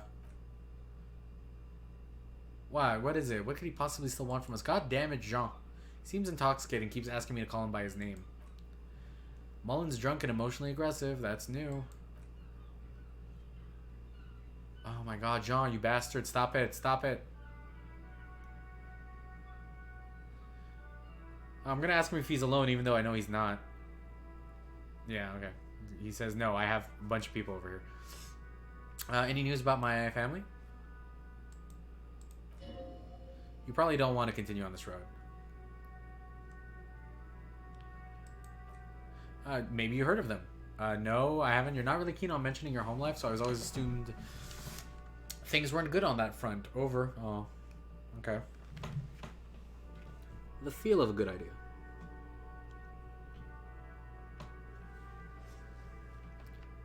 Have I ever told you about my life before the Red Hot Chili Peppers?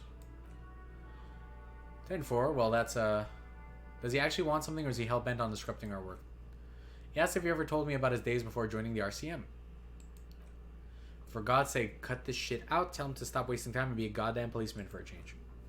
Sir, Satellite Officer Vic Marson. I heard him. Okay. Yeah, let's wrap this up. That's all. Thank you very much, boys. That's 10-10. Over and out. Static ends with a loud click and everything is silent. 18 kilometers to the south is the 31st Precinct Relay Booth. A small crowd has gathered around Communication Officer Jules Old Boy Pidier. Around a dozen cops. Small room is filled with cigarette smoke and buzz with laughter when Officer Judith Minot enters. Her left arm is in bandages and her hair trimmed short. What is going on here? Did something happen? She asks, startled. Jean Vicmarc turns to her and says, what happened is my partner made contact. It's not good. He lost his badge and his sidearm.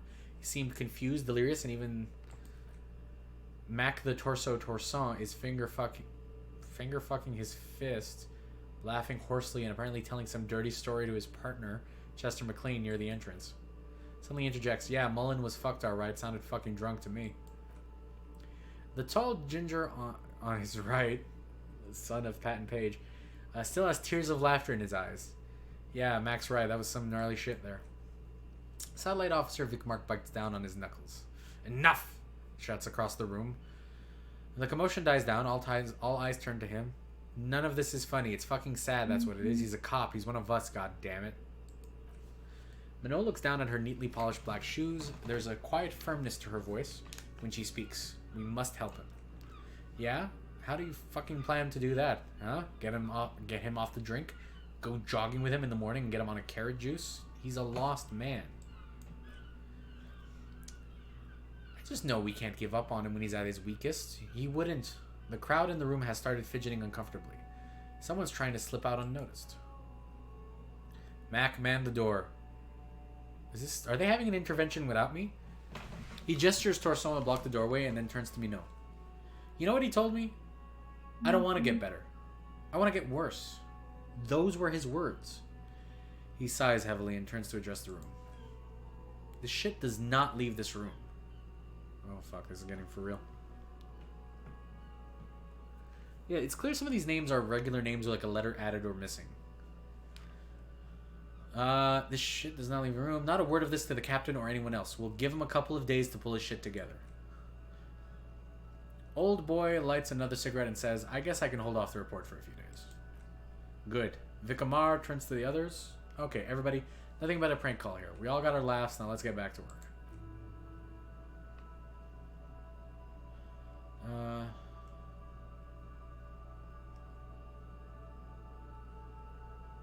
Let's get the toolbox. A metallic drawer slides up from under the seat and clicks into place. The tools inside are neatly organized. Take what you need, officer. It's going to be a long case. I'm not protective of my tools like some men are. He clearly is a little protective of his tools, but what can you do? Work is work. Ooh, flashlight's always good. Take the hand crank flashlight. It's robust, weatherproof, and well made. Police issue blue. Take the pry bar. The pry bar feels nice and cold in your hand. Heavier than you think. Cold and heavy, like truth. You feel you're reunited with truth once more. And take the chain cutters. The handles are long and sleek. Snap, snap. The cutters are in your hand. Alright. Tap on the fuel preheater gauge. What is that? As you tap on the gauge, an indicator pin jerks as it's startled in the large orange sector indicating the engine is warm. Next to the gauge is a red switch labeled heat. There's no use pressing the heat button, he says. It won't start without the ignition key. What kind of fucking weird-ass car is this? Alright, we'll come back to this later. I'd like to check out the items I have. Alright, reported my badge missing. Oh, wait.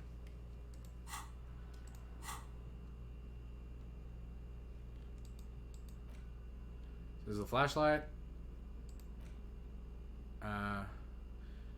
Use this to discover secret orbs in shady areas. Equip this to open locked containers. And equip these to open locked containers also. Nice. Yeah, we'll save that for a bit later. I just noticed there's a bullets thing here, so I clearly can have a gun later. I have this for self-defense.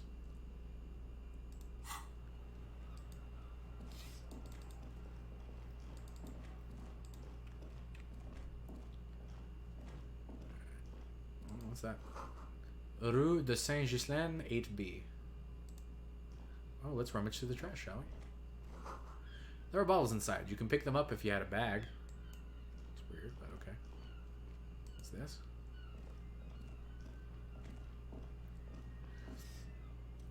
Mail collection box. This Poste l'Aventurier mail collection box has been heavily vandalized with graffito.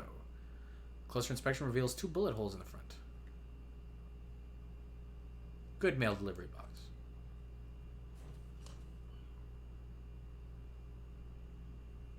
The box seems happy. So am I. Eat shit pig, fucked by the and Saint G with a crown have been described. Jenny is a whore and Bez set mailbox. Oh wow, this is a Quebec mailbox, guys. Like for real.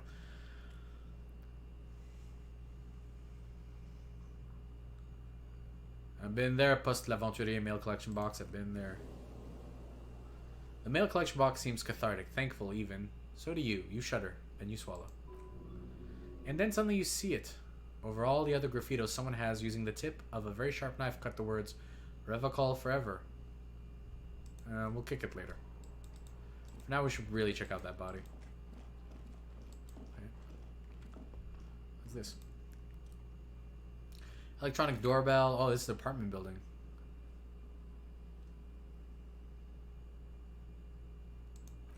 Yeah, I'll check that out.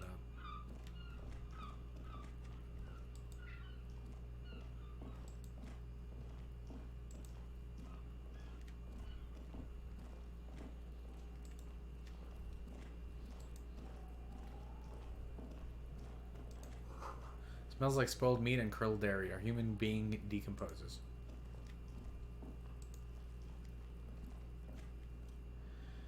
There are several footprints in the mud left by work boots. Anywhere from 6 to 12 pairs have walked here. Let's try and get a visual count. That damaged my morale a bit because I failed. What do you think you are? Super detective? You're hungover? These are just dents in the mud. No pattern merchants. What kind of boots? Heavy workers' boots with reinforced toes and hobnails all over the yard.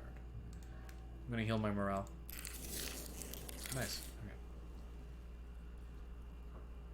So let's get this kid to stop throwing shit at the body. Kuno's got this!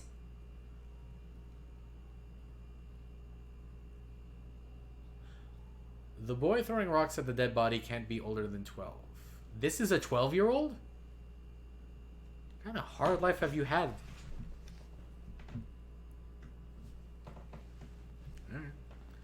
Oh yeah, never could be Kuno. Yells the other kid behind the fence. What the goddamn hell? Hey kid, a word, police business. Right in the dick, Kuno. Get him right in the dick. Children ignore you. These kids suck. Throw it in the dick! Wow, how bad was that the game actually censored it? Oh, never mind. I know what it is. That's bad. These kids are bad. The boy is sweating profusely. His eyes are like two black holes and his jaw is twitching as if he's trying to break free from it. Break free from the empire of his body. Are you high, kid?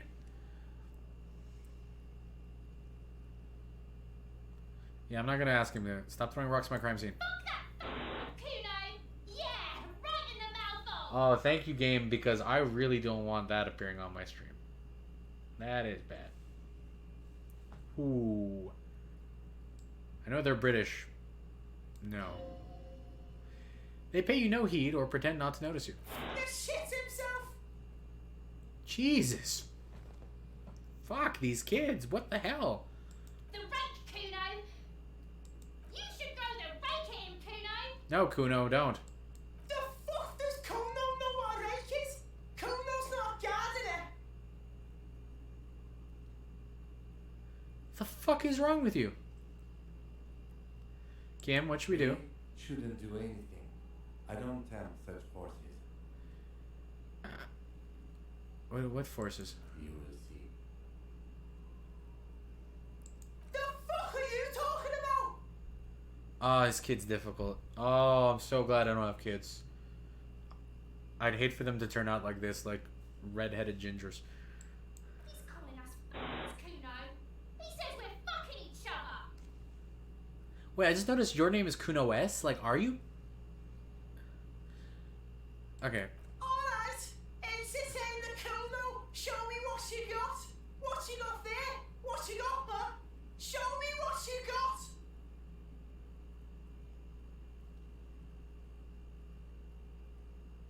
This is a... Oh, I'm so glad I'm holding the crowbar. Alright. What do you know about the body? Shitload, pig. What's your question? That's not even an answer. It's not even an answer. Don't tell the pig shit, Kuno. Kim, help me out here. What do we want to know? If I were to want to waste my time, which I do not, I would ask them who he is, how he got there, and the usual. Okay, Kim, that's cool. That's good. You have no idea what the usual is. Just ask whatever comes to mind. Do you know who he was? Kuno's fuck him. Picks up a rock. Kuno uses the fuck game for target practice. Jesus fucking Christ. End of conversation. Very strong. You should be this stoic. Do you know how it got up there? Probably climbed. Kuno was busy down the road when that shit went down. So you didn't see it happening. You heard Kuno. You're not Dwayne Johnson. Don't talk about yourself in the first person. Kuno wasn't even in Martinez. Kuno was up in Revacol. He puffs himself up. Kuno wasn't regional. I don't like you. Okay, where did you go then? I don't know, some fucking... He looks around trying to come up with something. Mesca, or I don't know, some other place. Night City. Kuno was in fucking Night City.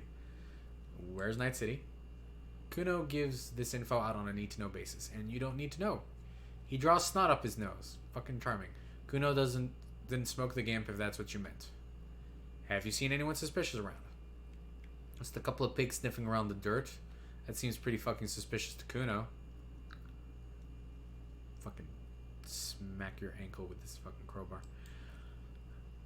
You tell the no? No, bad. No, Kuno S. Bad. If I was your father, I'd be ashamed. More on this later. Right now, let's talk about something else. Okay. You're testing Kuno's patience here. Okay, come at me, kid. I'm a cop. Fucking... I will fucking say it was self-defense, you little bastard. Stop doing this at me. Fucking weirdo. You are not... What are you? Were you a... What is wrong with you? Why are you an Easter Island statue? You guys play around here often? Alright, Pig, this is where Kuno plays with his little wooden choo-choo. Fuck do you want with it? Might have questions later. For now, let's talk about something else. Yeah, whatever. Kuno doesn't give a shit. He spits over his shoulder, then looks back at you. Okay, who is Kuno? Kuno's Kuno, Pig. The boy points to his chest with both thumbs. Oh my god. Oh my god, this is like the worst child. Kuno, primal, violent. Is this some kind of gang name? Yeah, Kuno's in a fucking gang. A bang gang. Kuno bangs for Madre, bangs for Mazda, bangs for Revocol. Work for a automobile, like, manufacturer? He lays the names out there with pride and precision, like cards on a table. Right when he's getting distracted, there's a malevolent hiss behind the fence. Watch out, Kuno. He's trying to fiddle you. He's going to put his hands on you. The thing behind the fence starts squealing shrill and violent like a fire alarm. Sound gets louder as the child shouts at the windows overlooking the yard. Help. Pig's got Kuno, help. What? What is wrong with you? This fucking weirdo sociopath. Help, the boy joins in. He's got the Kuno, help. Just answer the questions. Help, he's digging his dick out. Awful. Escalate, Kuno. His dick is out. You're afraid.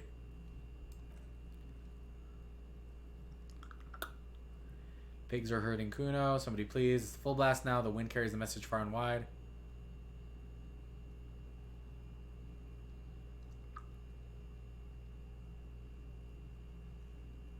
Hitting children is wrong. Hitting children is very wrong. I'm going to avoid this. What is this?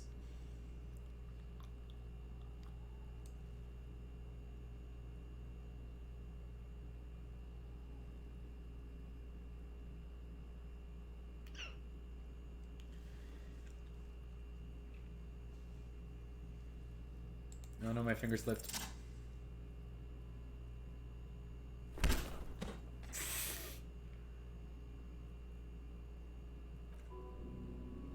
Thump. Well, so much for playing this character as me. Well, to be fair, that ended a long time ago. Thump. The blow connects surprisingly well, leaving your knuckles tingling. Kuno feels it. This was no light tap. This disoriented 12-year-old is trying to get his bearings. I think we can have a normal conversation now. Am I right, Kuno? Officer, this is very far from normal procedure conduct. Lieutenant breaks his silence. Get yourself together. Well, Kim, you know what? If you had interjected a bit sooner and helped me with this maniac child. For heaven's sake, he thinks this has gone too far. Don't make this any worse than it is. Just get back to questioning the kid. Okay, Pig. He's no longer wearing his demonic grin. Something happened. The punch made him calmer. If this act was about him trying to establish dominance over you, it's safe to say it didn't go as he'd planned. Kuno knows to respect that violent shit. You should see Kuno's dad. Kuno's dad doesn't give a shit about anything, he declares with pride. Fuck, does the kid like me now? Fucking weirdo. The creature behind the fence has fallen ominously silent. Only her eyes are alive, jumping from actor to actor. Right. Okay, Pig. Talk to Kuno. We're back in this shit. He brushes the dirt off his pants. The fuck do you want?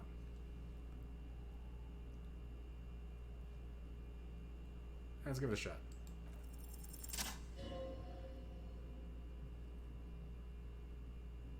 It's not Kuno, it's Kuno S.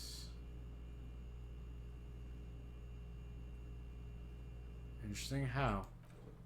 Kuno S is by far the worst of the two. Kuno has no problem being near you, but the other hides behind the fence afraid for her life, like she's done something very bad. She came up with that psychopathic scheme of screaming for help before. Kuno just wanted to talk to you about his name. Kuno S was the one who wound him up and directed him. All in all, Kuno respects madness. You cannot hope to outdo her on that front. You must win yourself a few minutes with him alone. Act on it. Try and separate them. Kuno, psst. Fuck you whispering about, he whispers back. He's whispering too. He's going with it, but watch what happens. The fuck are you people talking about? Kuno wants to whisper. He's gonna fucking whisper, okay? He turns back to you and hunkers down. Let's whisper, Pig. This is it. You've got him. Shit, I did not expect that to work. Yeah. You guys are so happy I punched that kid. I kind of am too. You've got it, but be careful. You can still fuck this up. Don't make Kuno look bad in this.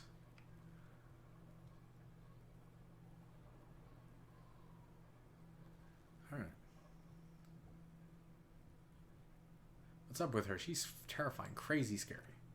Crazy? He whispers tensely. You don't know the half of it. She's not crazy. She's insane. Dangerous. She smoked a man. She's done people in. Probably even pigs. Okay, for one, you are talking kind of normally. And two, that child murdered people. Stop talking to him, Kuno. I'm fucking warning you. You're gonna get us into shit. She understands what you're trying to do. Yo, see? He pops his head up. Did Kuno not tell you? Kuno talks to whoever he wants. Yeah. He hunches down again. Talk big. Kuno's got it under control. You did it. They're separated. He even turned his back to her so she can't read his lips.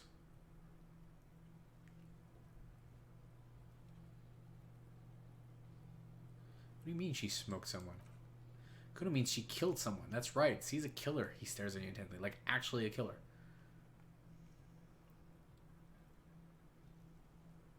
You serious? Killing is serious shit. Kuno's always serious about it. 488. Is always serious about the 488? I don't fucking understand that. She probably killed a pig too. I mean, I'm pretty sure she has. Alright, how many has she killed? Forget Kuno said that. Kuno was just shitting. Kuno just running his mouth. Kuno's stupid like that. He feels eyes on the back of his head and stops. How fucking scary is this girl? The creature peers at you both from the fence. There is something searching in her eyes.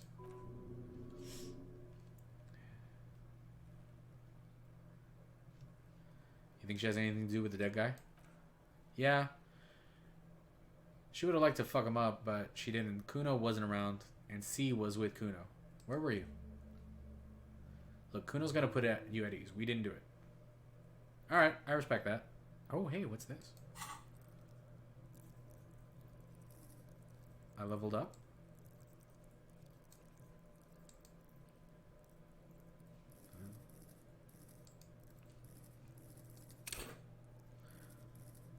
Oh, interesting.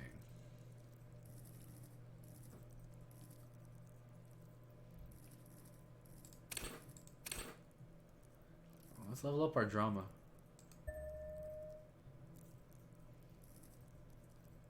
Oh, and I can undo it. Interesting.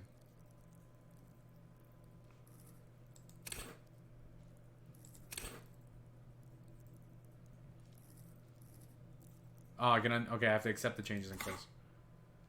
Alright. Cool, I leveled up.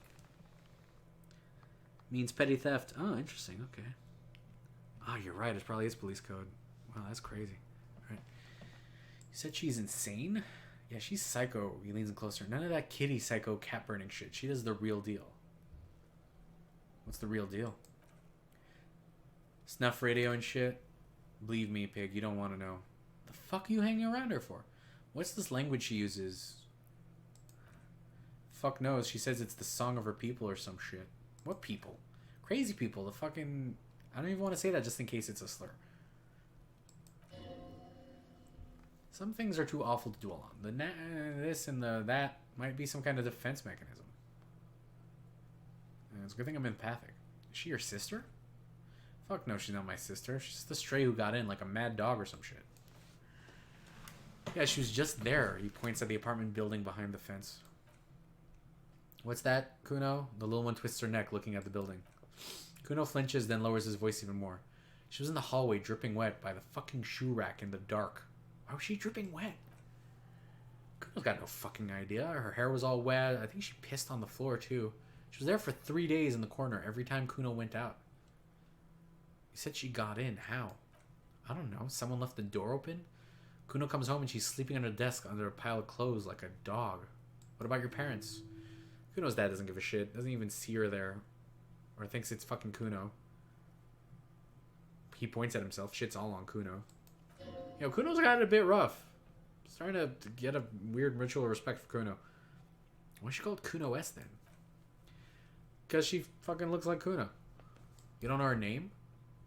No one knows her name. Kuno told you this shit was a psycho killer. So how are you dealing with all this? How's Kuno dealing? Kuno's dealing just fine. Doesn't need you fucking with any of it. C doesn't either. Kuno's got his shit under control. He spits through the gap in his front teeth.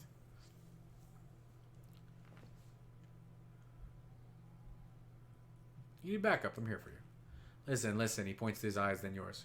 C is Kuno's go-to. Kuno's protecting her. You fuck with C, you fuck with Kuno. You threaten her, you threaten to take her away. This is all it comes down to. He needs you to take him seriously now. The boy looks you in the eye. Black people's trying to focus. I'm going to kill you. I'll run when you put the cuffs on her. Sneak up on you and fuck you up. You understand? He may not be able to do it, but he will try. Right now, he believes he will. I can respect that. Alright, he wipes the sweat off his brow. Now we can do business. He's breathing heavily. That took something out of him. Business? Yeah, what do you want? Kuno can hook you up with. He starts no longer whispering. Don't hook him up with shit, Kuno. See, relax. He respects Kuno. Kuno made him respect the Kuno. You respect the Kuno. Turns back to you. You get all kinds of shit. I guess I respect the Kuno. Kuno's gonna get you hooked on illegal narcotics. If you're on a little errand for Kuno. Oh, fucking Christ. What? What? Get you hooked, pig. Get his hooks in you. Then Kuno gonna get you hooking? For more? Cash and big style. Pig hooker. Okay. And shit, you can even Kuno's Kingdom. Fucking pile of Etherite. Points to the back of the yard. It's a secret door, okay? Just pull it off and you can fuck into Kuno's shack. He concludes the invitation with a benevolent nod.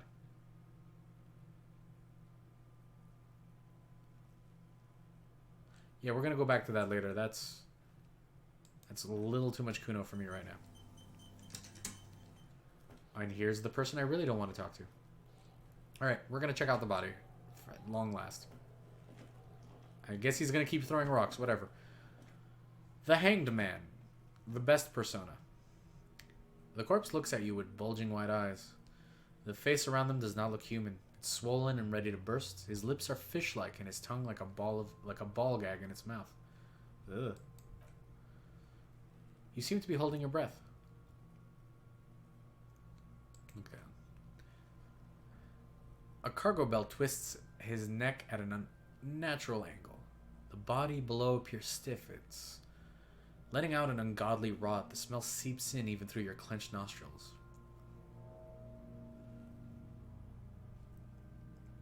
God, why is that so bad? I don't want to smell it, no. Active decay. The lieutenant raises a white piece of linen to his nose. It's okay to throw up, officer. No one is judging.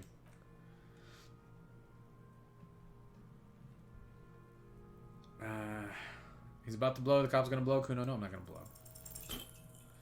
The smell is repulsive. It pushes in from your mouth. More instant and familiar than expected. More fever than odor. It fills your mind, flushing you from within. Now let's let it out. It's fine.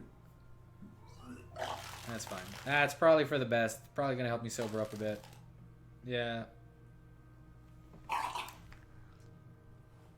Kuno's a dick. You feel a great force ringing from your stomach. Your body curls and pushes out, burst by burst, until a pool of vomit lies under your feet, and your throat stings from the stomach acid. I'm sorry. It's okay. Happens to everyone. The lieutenant hands you his white handkerchief. Keep it. Ah, thanks. The hangover is clearly making this worse for you. You could use some ammonia to clear your head. You think ammonia would help? If you can handle the headache, he nods. Some officers use it to deal with cadaverine odor. Not you? I can't handle the headache. It's more likely that he can't handle the smell, unlike you. He can, okay. Where do we get ammonia? There's Frite nearby, east of the hostel. They usually have a small apothecary. If they don't, he points to the greenhouse. There's a greenhouse here, and a gardener with a wheelbarrow on the corner of the whirling in rags. If she works here, she might have something for the smell. Having ammonia is a modifier to the endurance check. Modifiers make checks easier and allow you to retry them. Oh, nice. Let's see. This kid's ladder is rickety but still climbable. Let's go see, actually.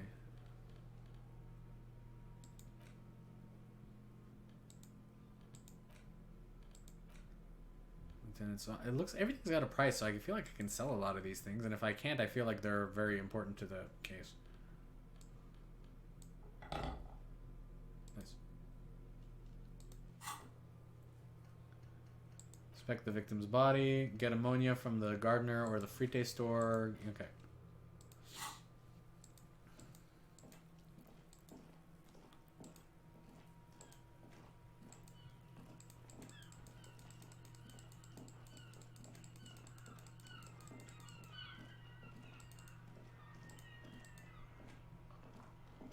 Ms. Gardner. Hello again, officer. How are things? You're a very nice person. The partner told me you may have some ammonia. Can I have some? Sure, I'm done with it. She takes a small capsule out of her breast pocket and hands it to you. Go easy on that stuff. It gave me a terrible headache. Alright. Nice. Thank you kindly. It's very sweet of you.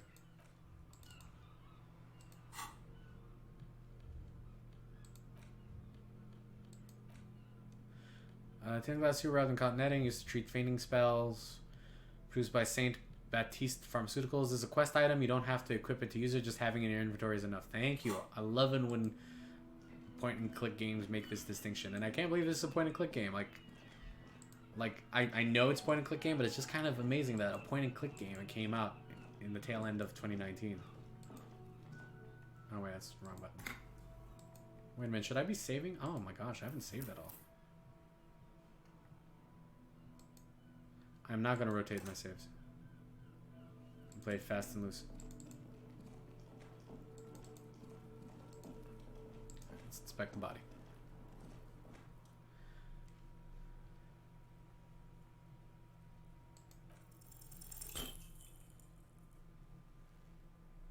There he is, looking at the body. So that didn't work. And I'm going to throw up again.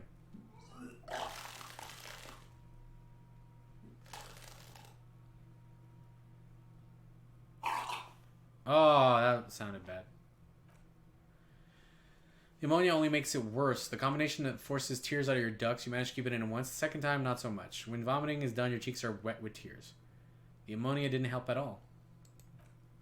Nor does the wind right now. You feel Lieutenant pat your back rhythmically. Thank you, Kim. The weight is reassuring, like a crenel on solid fortification. Pat, pat, pat.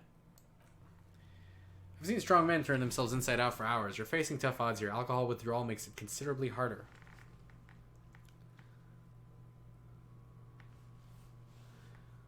Why can't I keep it in if I've been a cop my whole life? I've seen captains puke their guts out. Never gets easier. You never get used to the smell. Every Monday is cadaver day. Throw up, investigate, throw up, initial autopsy, throw up, bag it. He pats your back again. Then drive to the station, maybe throw up on the way there if you didn't bag the thing tight enough. You seem to be okay. I think I've lost my sense of smell. And then there's a pause. Not being hungover helps too.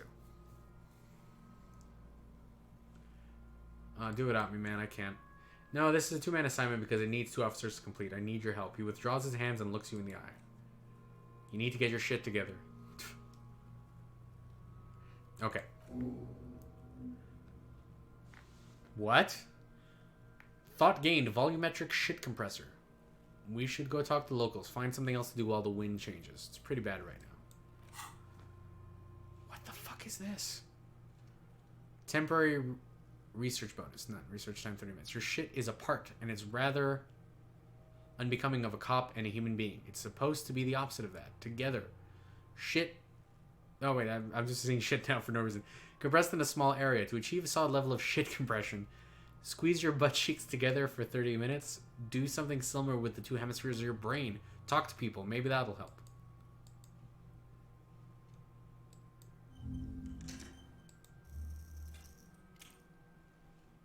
Oh, that's fucking weird. That is weird.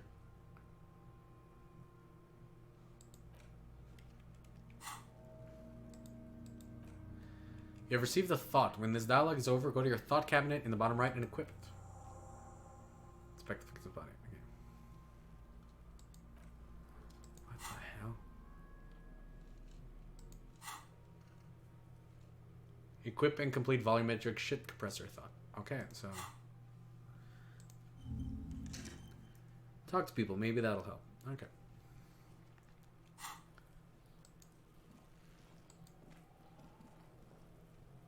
Oh, you stopped throwing rocks finally. No, never mind. Fuck, does Kuno care? No, never mind.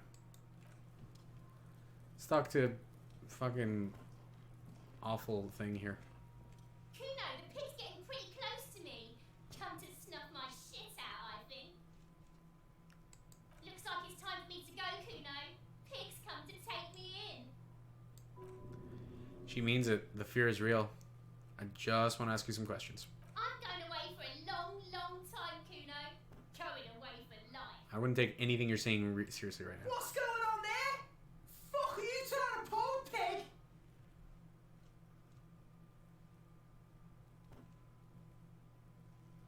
What are those? Why are you talking like I that? come from the woods, cooked the Victor. You don't want to go there with me. You don't want to see what I... Don't be traumatizing here! Get the fuck out of here! How do you know? Okay, so you don't know siblings, but you know traumatizing? Oh my god, what the fuck? These kids. These kids are gonna drive me mental. What is that? Someone is trying to grow herbs in this greenhouse. Okay.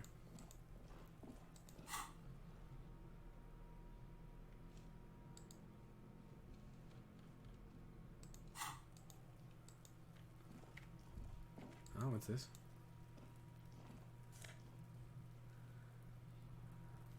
Oh, nice. Some magnesium and some money.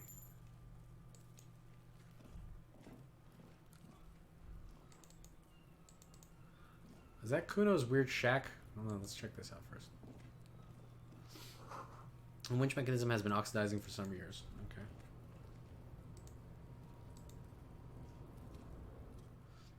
A pile of eternite. The pile of eternite looks stranger now that Kuno told you about his pad.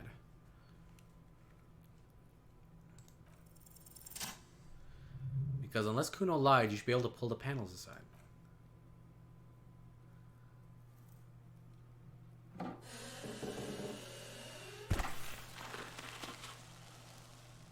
Nice, okay. There it is. You see a shabby little door.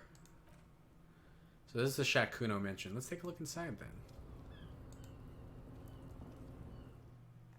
Jeez, get its own loading screen.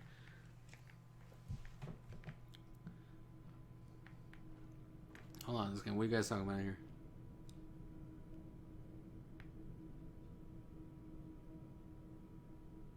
I'm not gonna save scum. Like, this game is clearly entertaining even when I fail, so I'm just gonna... Oh, wait. So some of them I really want to save scum.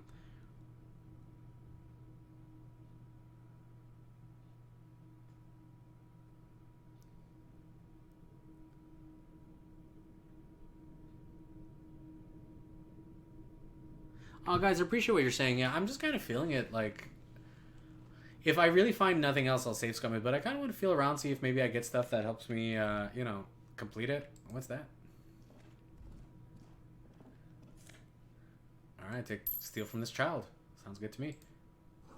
Poster says get out of the way or get fucked up. Cool, good poster. A silver plate with traces of bone yellow powder. Be still, my beating heart. It's amphetamine, sweet amphetamine. Oh no. The lieutenant isn't studying the powder in the mirror. He's studying you.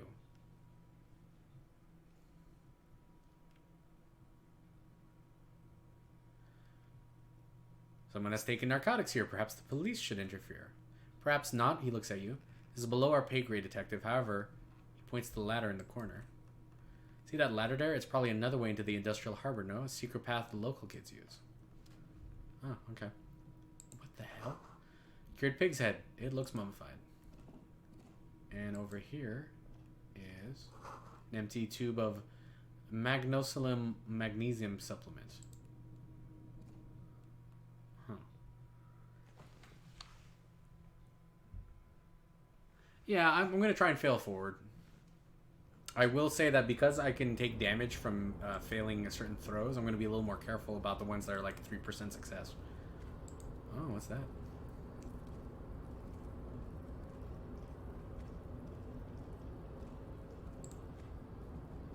Wait, I clicked on this. Why did he start walking the other way?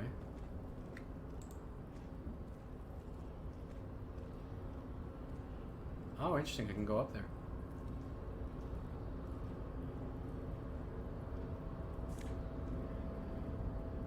Oh, a health item. Cool.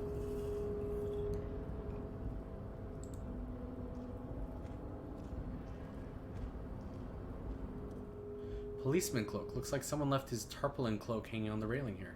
That's probably mine. Man down. A trooper has been left behind enemy lines. No, it's probably mine. You could swear it's more of an instinct than anything else, but you know it's a cop's cloak.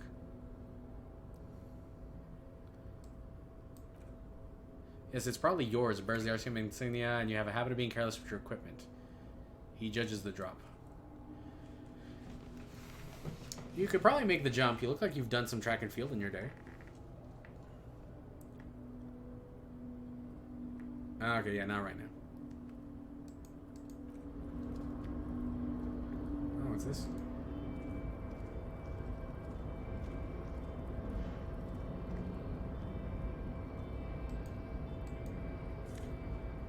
I'm just picking up random shit off of the floor. That's cool. Hell yeah, I'm rich. Got $3 to my name. I can't go there.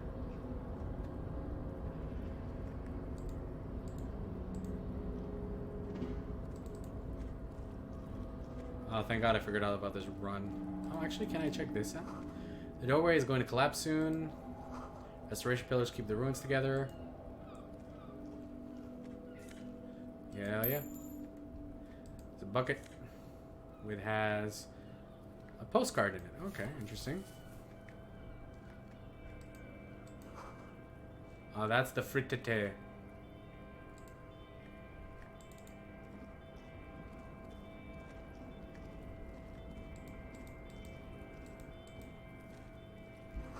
These barrels are half full of rainwater. That's nothing that I can touch right now.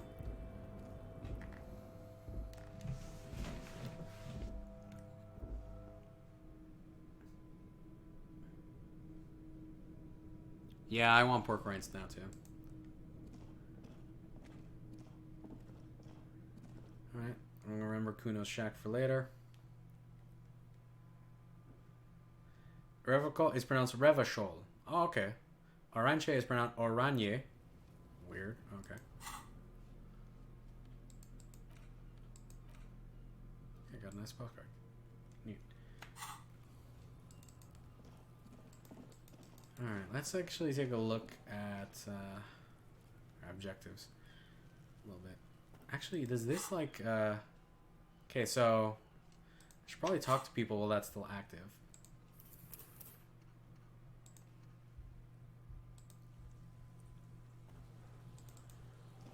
Actually, and check that out too. Oh, that's the wrong button, sorry.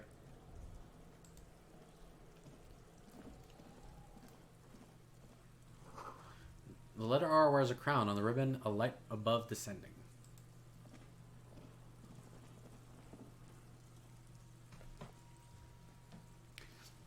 This trash container is locked. This light has a padlock that says whirling in rags. Something in there, not necessarily connected to the case, but still. Why am I looking at you, trash container? You're just a trash container. The body is downwind from here. Maybe you prefer the smell of garbage to the smell of death. Lieutenant, what do you think could be in there? Trash, food waste from the cafeteria. They lock these containers to keep derelicts from flocking in. Could be evidence, too. I feel like there's evidence in there. What do you mean, feel? It's extra sensory perception, man. Whatever they're... Okay, it's just a hunch. It's just a hunch. He leans in to inspect the lock. How do we get the lock open? We try using a pry bar, the one you took from my motor carriage, or... No, or pry bar! We might want to ask for a key from the manager whirling in rags. He probably has one. Also, he has information. Pry bar! Force time isn't happening. You jammed the pry bar under the lid, but it just isn't bending. What is this? Your triceps ache from metal to bend, but it resists. This calls for a potent curse to help break the resistance. Utter the power words! I hang from it, and there's a creaking sound as the pry bar slips under the lid. You hang from it like a moron, huffing and puffing. Clearly, the technique is wrong, but nothing else comes to mind. Yeah, I can't pry it open. Let's ask the manager for the key. Did I break the pry bar? I hope not.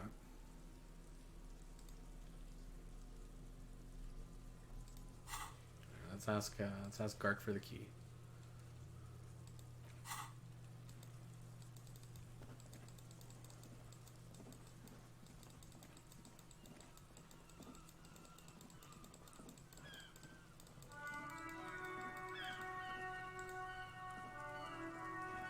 Like, there's more exploring to be done in the world, obviously, but I kind of want to just try and see how far we can get with investigating the crime scene.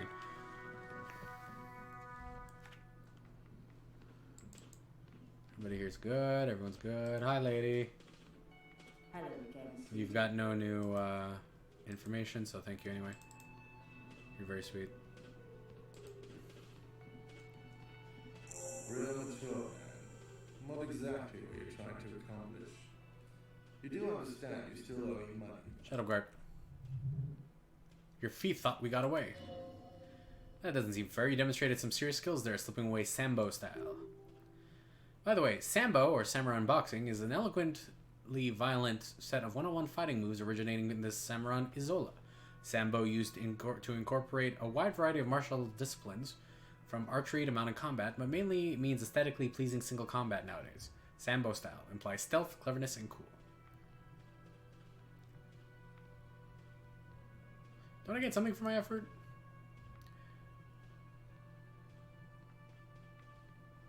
You know what? The stupid drinks you've had are on the house. You know why? Because I know you can't pay for them, not because you ran away. He crosses his arms. Now, I still have to charge you for 3 nights and broken window. That's 100 square. Thank you for your cooperation. Don't thank me yet. You still owe me 100 real. If you don't hit me up by tonight, I can't let you up there. He points upstairs towards your room. Now, what the hell did you want? Assume you wanted something. Come back here.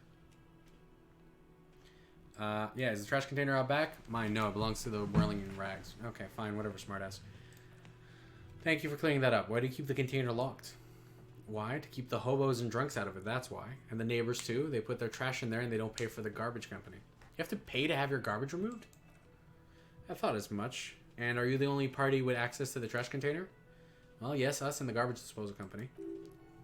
Seems a little callous, doesn't it? Something stirs in you. Wonder where this feeling is. Prod at him and find out. Doesn't it seem callous to you, guarding even your leftovers from the poor? Callous? What are you, Krasmazov? Almost all establishments in Revachol keep their trash locked. The whirling in rags not special. Fine, whatever. What do you need them for? It concerns the case. The lieutenant's voice is harsh and sudden. Please cooperate. Takes the keys from under the counter and hands them to you. Just bring them back once you're done, please. Yeah, we'll talk about karaoke later. By the way, where is home? The address is coming up blank, and this place sure isn't it. I don't know.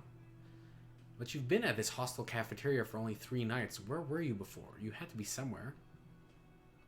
I don't know. Far, like, up on Marvel Hill? Why did you say that? These are just synapses firing. It doesn't mean anything. Ken, do you know Marvel Hill? No, he thinks for a moment. But isn't that an expression, not a place? An expression? A saying up on Marvel Hill, a great high place, one that is impossible to climb back to. That doesn't sound like somewhere you can stay if you run out of money. Can I trace the way back somehow? HOBOCOP. Fuck everything, HOBOCOP. How is that a thought? Entertain the thought when you get the time. Maybe being a hobo and a cop has its advantages. That's fucking weird.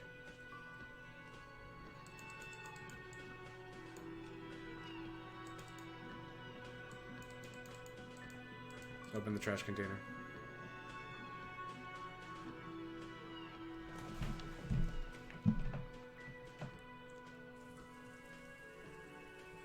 I think maybe businesses have to pay. Like, I know, like, stuff that you can't put in the garbage, you can pay a company to come pick it up, like mattresses and no, I think garbage picks up mattresses. I think it's like furniture.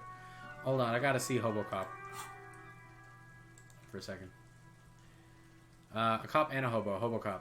Upsides, can be disheveled, doesn't have to wash, carry himself with a lurch gusto. HOBOCOP doesn't need anyone or anything. No one can kick you out because you don't have a home.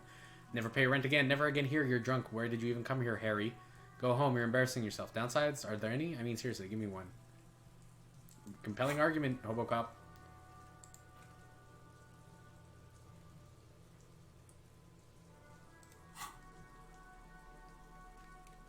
Yeah, let's open the trash container.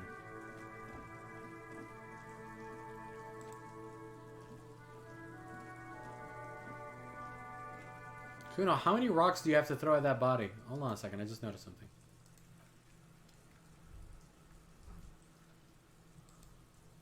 And it's nothing, okay. I thought that can was selectable, but it's not. Open the padlock with the key. With a well-oiled crack, the lock pops open. It should now be possible to simply raise the lid. Maybe you shouldn't. Maybe you shouldn't. Of course you should. It's your time to shine, HOBOCOP. Oh, no. Dive into the dumpster for extra content. Did I just have a premonition that there's something in there? Now let's open the lid. Smell of rotten food rises to greet you. You see soggy cartons, dirty bags, and organic waste. We're just in time, the lieutenant peers in. This hasn't been emptied for over a week. Fucking weird. Look under the boxes of carton. You see milk, an egg rest with a broken egg in it, some pasta wrapper. Picking up the soggy packages somehow feels familiar. I'm a HOBOCOP. Look at the rags. Among there are kitchen towels. Something catches your eye. A pair of denim trousers. As the legs of the slime-covered jeans begin to unspool from the garbage, a rank corpse smell fills the air. Huh. The victim's clothes? The lieutenant smells them. Cadaverine odor is faint. If these belong to the deceased, they were removed when he was still in the early stages of decay. Cop instincts.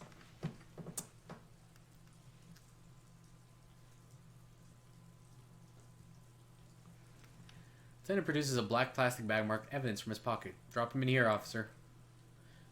Kim quickly searches the jeans. Guitar marked blue jeans. Pockets empty or emptied.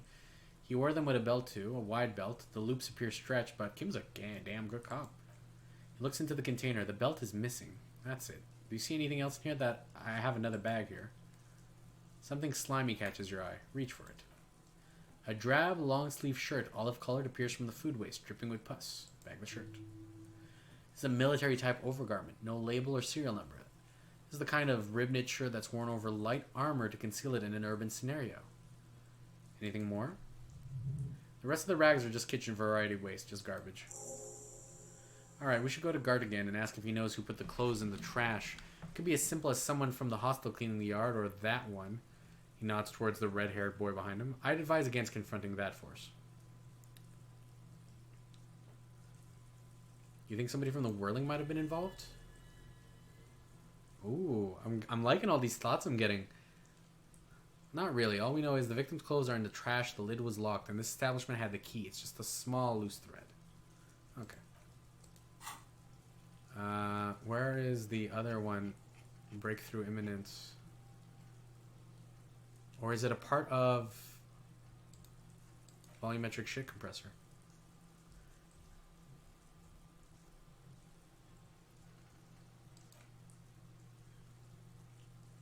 Huh. Interesting. Okay. Okay. Search the food. Oh. Wow, an Armistice caliber 50 knock cannon, half wrapped in paper tissue, so shiny. What is a knock cannon? It's a giant rifle and it's very expensive. Not as expensive as that fat string of pearls sneaking among the rotten banana peels, however. And is that a Cordon Electrics preamp with Electra F2 tubes? Is that it is? Catch is quite a price. We're talking 12,000 easy, unless you're into hi-fi. I'll sell it. No, you won't, because none of these things are real. They're not actually in here. All you see is food waste and crisp wrappings. A cruel jest. There must be something. All you see is a broken mug with a racist depiction of... nope.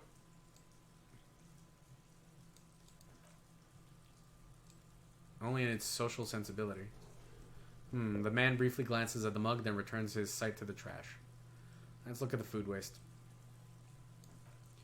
It's just organic waste, cold and slimy on your hands, apple and potato peels mostly, unidentified sludge, and the occasional chicken bone thrown in for good measure. But hey, nothing. It's nothing. Nothing more to see here. Oh, there's more to see here. Oh, wait. I did that wrong. Hold on. What? A blue piece of plastic sticks out from the apple peels. It's shiny. It looks like the corner of something. A clipboard. A blue plastic clipboard with moist papers hanging from it. They look badly damaged, but you can still make out forms and notes written in a man's handwriting. Officer, is that your paperwork? No, it can't be. Yes, it is. Look, he points to it. The plastic has the RCM street grid on it. Oh, Lord. You even got an autopsy form. A miserable-looking slip of paper sticks to the board. You don't mind me asking, how did it get into trash? It's been cramped in my style. It has a foreboding quality to it. Maybe I needed to lose it for the great bloodletting to begin. Maybe somebody from the ruling threw it away. Boring, try dangerous. You should do a thorough inventory of that. Make sure some has not fallen into the hands of the RCM's enemies, organized crime, or worse. Official notes sometimes contain informants' names, even undercover operatives. Okay, I'll do that. It would also not hurt to start taking notes on the case. He peers into the trash, where soggy cartons and rags stink invitingly. Now tell me what your eagle eyes see, or are we finished? Okay, we're finished. Some items, such as the ledger you found, are interactable. Go to your inventory and interact with it now. The container sounds a muffled gong. That's one thing off the list. The lieutenant sounds relieved. I think we got it all.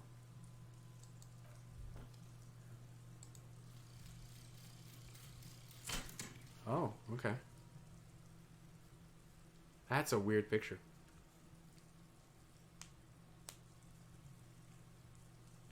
Bizarre scientific news from the Revachol West today, where a police officer's shit has been observed at a pressure of around 495 gigadecimals. These metallic hydrogen levels of shit togetherness were thought to exist only at the center of collapsing stars, not law officials. It remains to be seen how long the shit singularity lasts. All endurance white check unlocked. Learning cap for endurance raised to 4. Neat.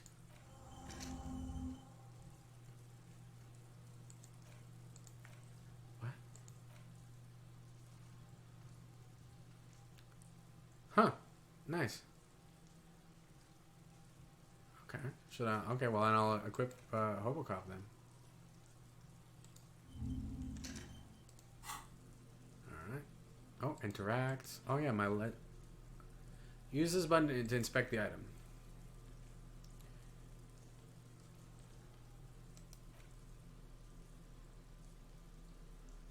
Okay, use interact button in inventory to inspect that. Is that the button they're talking about? The Yellow Man mug. It's just a racist mug. What's there to read here? Not much. Look at all that content. Oh boy, here we go. What are you going to say about a broken, tossed away mug that you dug out of the garbage?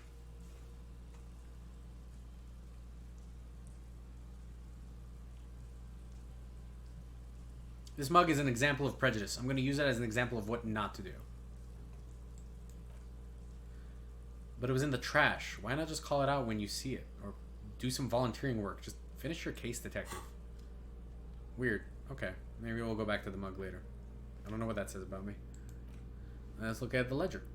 This is the ledger you found in the trash. A pitiful cabbage of white and yellow papers hanging from a plastic board, barely held together by a metal clip. The sad display is made complete by the faint smell of urinal cleaner. Anything else? There's a piece of toilet paper, or is it cleaning tissue? No, it's toilet paper. Desperately sticking to the back of the blue plastic clipboard. It's a metaphor. For you. Below the pathetics. Terror. Do not look into its blue heart. Inspect the toilet paper. It's just toilet paper sticking to the back of the plastic clipboard. You can take it off if you want. Leave it there. It's cool. Way cool. Inspect the clip. I gained 5 XP for leaving toilet paper on my paperwork. Weird. An aluminum block runs around the width of the board, biting down on the paperwork. Its crocodile teeth are the only thing keeping the papers together. A regular pencil, the tip worn down to nothing, has been attached to the clip. Run your fingers across the aluminum. Surface is interrupted by a silvery sticker. It's rectangular, sparkling with iridescence. You don't know how you didn't notice it before. Is this one of those hologram watermarks you mentioned earlier, Kim? What? He's lost in his own notes. He takes a moment to see it. Yes, a halogen watermark used for adding information to RCM property. What kind of information? Depends. Aside from an anti-counterfeiting stamp, mine has my station number and address. Information varies by date of issue. How many years has it been on the force, he's thinking? I'll have that. Any capable light with the right wavelength. Alright, what does that fucking mean? Like, all RCM vehicles have the headlights designed to reveal the watermarks. Mine too. Beautiful. This means you can read the watermarks if you just turn the lights on. Thank you. Okay. He returns to his neatly kept notes. Browse the white papers. They're not exactly white. They're yellowed in patches by sunlight and alcohol and covered in dense blue handwriting. Ink escapes into watercolor patterns, reaching its tendrils across entire pages. The paper itself is checkered with faint red lines forming short paragraphs. Once in a while, there's a red stamp that exclaims, "Case files, commit to paper." The case files themselves are plenty. You got more than 100 sodden, crumpled up, earmarked pages falling apart in your hands. They appear to be sufficiently organized and extremely dense, if mostly illegible. What's in there? What are they about? Work, strife, poverty, the Jamrock Quarter. These are handwritten logs of investigations dating back to January 51st of 51 this year. The exact number is hard to estimate due to missing pages, but an odd naming convention. But there are at least 20, maybe 30 cases undertaken, not completed, mind you. A naming convention? Yeah, it appears you employ a small, shall we say, robust yet literary system. Each investigation has its case number written on the margins, yet still more tellingly, most are accompanied by a name. Oh, and they're written in capital letters too. Yeah, all caps. One is called The Next World Mural, the other The Square Bullet Hole Murders, another yet The Unsolvable Case. Others appear more lighthearted. The guy's on a couch in an unexpected location, and the murder at the hookah parlor. Even the rare article-free collapsing tenement. Murders feature prominently throughout. You like this grimy murdering, don't you?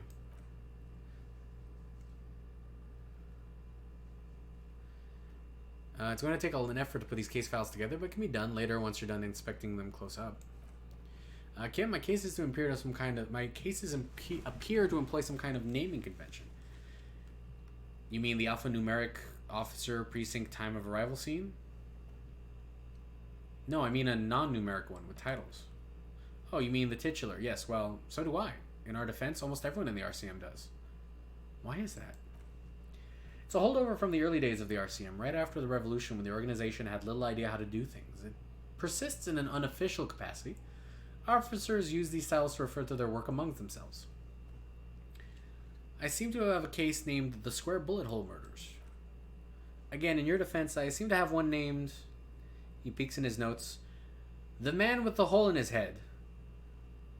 That was a real person. His death was real. Still, I named it that, to amuse myself. Look at you, Kim, showing a little personality. He smiles. I pray his loved ones never find out. Whatever happened to him? Well, rail spike through the head. He died. It's a workplace accident. Let's count the pages. There is, for precisely one more, 15 pages near the end remain untouched by the damage. The checkered grid forms a structure of passages, breaking the case into subtasks to accomplish. Jeez Louise. Okay. Committed to paper using the pen Lena gave me. The tasks you've completed flow out of the kind green ape pen in brash freehand similar to the rest of the letters. The wording comes easily, almost robotically simple. A language developed for mental rigor and simplicity. Inspect victim's body. Well, you can cross out the ones you've already... And interview the cafeteria manager. Cross out the ones you've already finished. Nice. A satisfying slasher sounds across the paper. You're done, and it seems to say, and you, and you. And fuck you to you too. That last one cuts a slash right through the paper. Things to be done and already done. The composition of reality. This is an extremely useful tool for a detective of the citizens militia. Now all that remains is to name this case. Oh, Lieutenant, have you named our case by any chance? No, actually. Any ideas?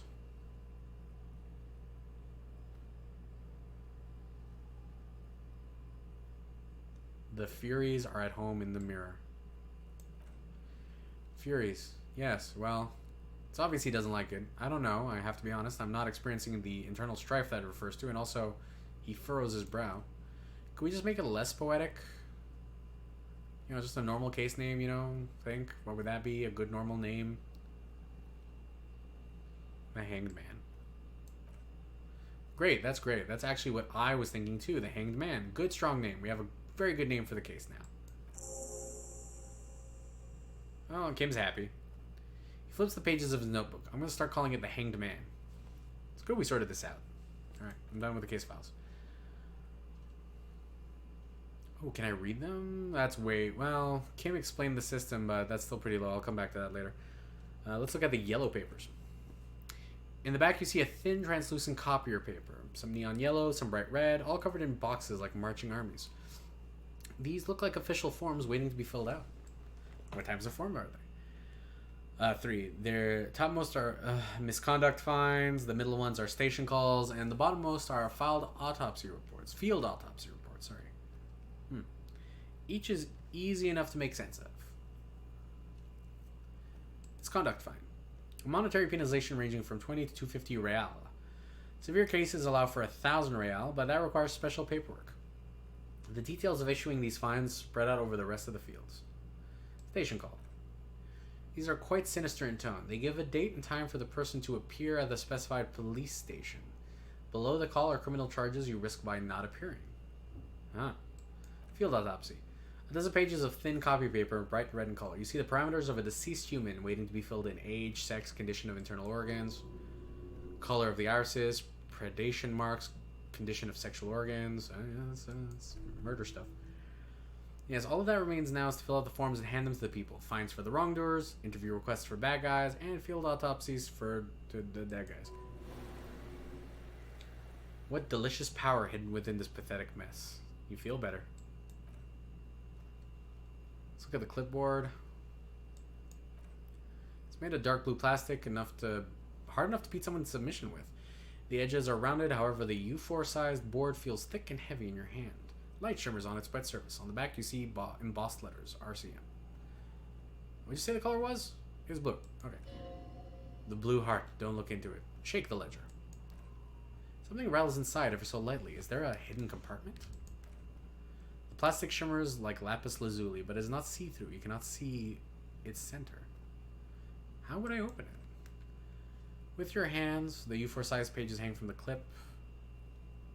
Open the hidden compartment. Oh, that might work, actually. Is not what you end up doing. You squeeze the plastic slide open, but nothing happens. Then you bend it some, then crack it. The goddamn thing is stuck. A hot flash of rage comes over you for a moment there before it recedes. You feel as though you might squeeze a tear of anger out of your duct. Makes you wonder why. It's unjust, that's why. You can't even get to that thing anymore. Oh man, for real? I should have saved scum that. Put a skill points in interfacing to open the switch. Anyway, whatever. Let's smell the damn thing and be done with it. The acidic stench of rotting food has rubbed off on the cellulose. Now it forms the base of the experience. The base surrounded by a faint air of spoiled meat, the stuff of death itself, and then sprinkled liberally with the citrus zest of toilet cleaner. Alright, That's enough of the ledger. Fucking map, really? Wow, okay.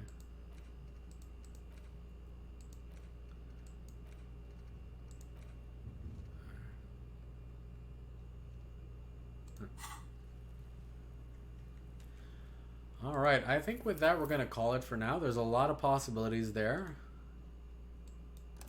and yeah, no, I'm very. I definitely am gonna continue this. It works. It's very interesting. Hopefully, you guys are enjoying it so far. I know I am. I've almost internalized the thought. I should be able to inspect the body now. Ooh, good. Okay, that'll be a fun thing to open the next episode on. Hopefully, yeah. No, if you guys are enjoying this. Oh, Kuno. Oh, you're awful. Hopefully you guys are enjoying this, because I am too. I know it's a little, hopefully, you know, just me talking and swearing a lot is somewhat entertaining. I'm going to work on the camera. I just noticed, man, it's weird seeing it up there in that corner. Yeah. And if you'll excuse me for being a little sentimental, I hope you guys all had, like, just whatever you've been doing the last week or so. I hope it's been good for you, and I hope a happy new year ahead. 2019 was not great, I think, for most people. I mean, yeah, it's like, oh, it's just another year, but really I do hope 2020 is cool for you guys. I really do. I'll talk to you guys soon, and probably not before the new year, so let's hope that we started off well and none of us fuck it up. So bye guys, thank you for joining me. You're the best.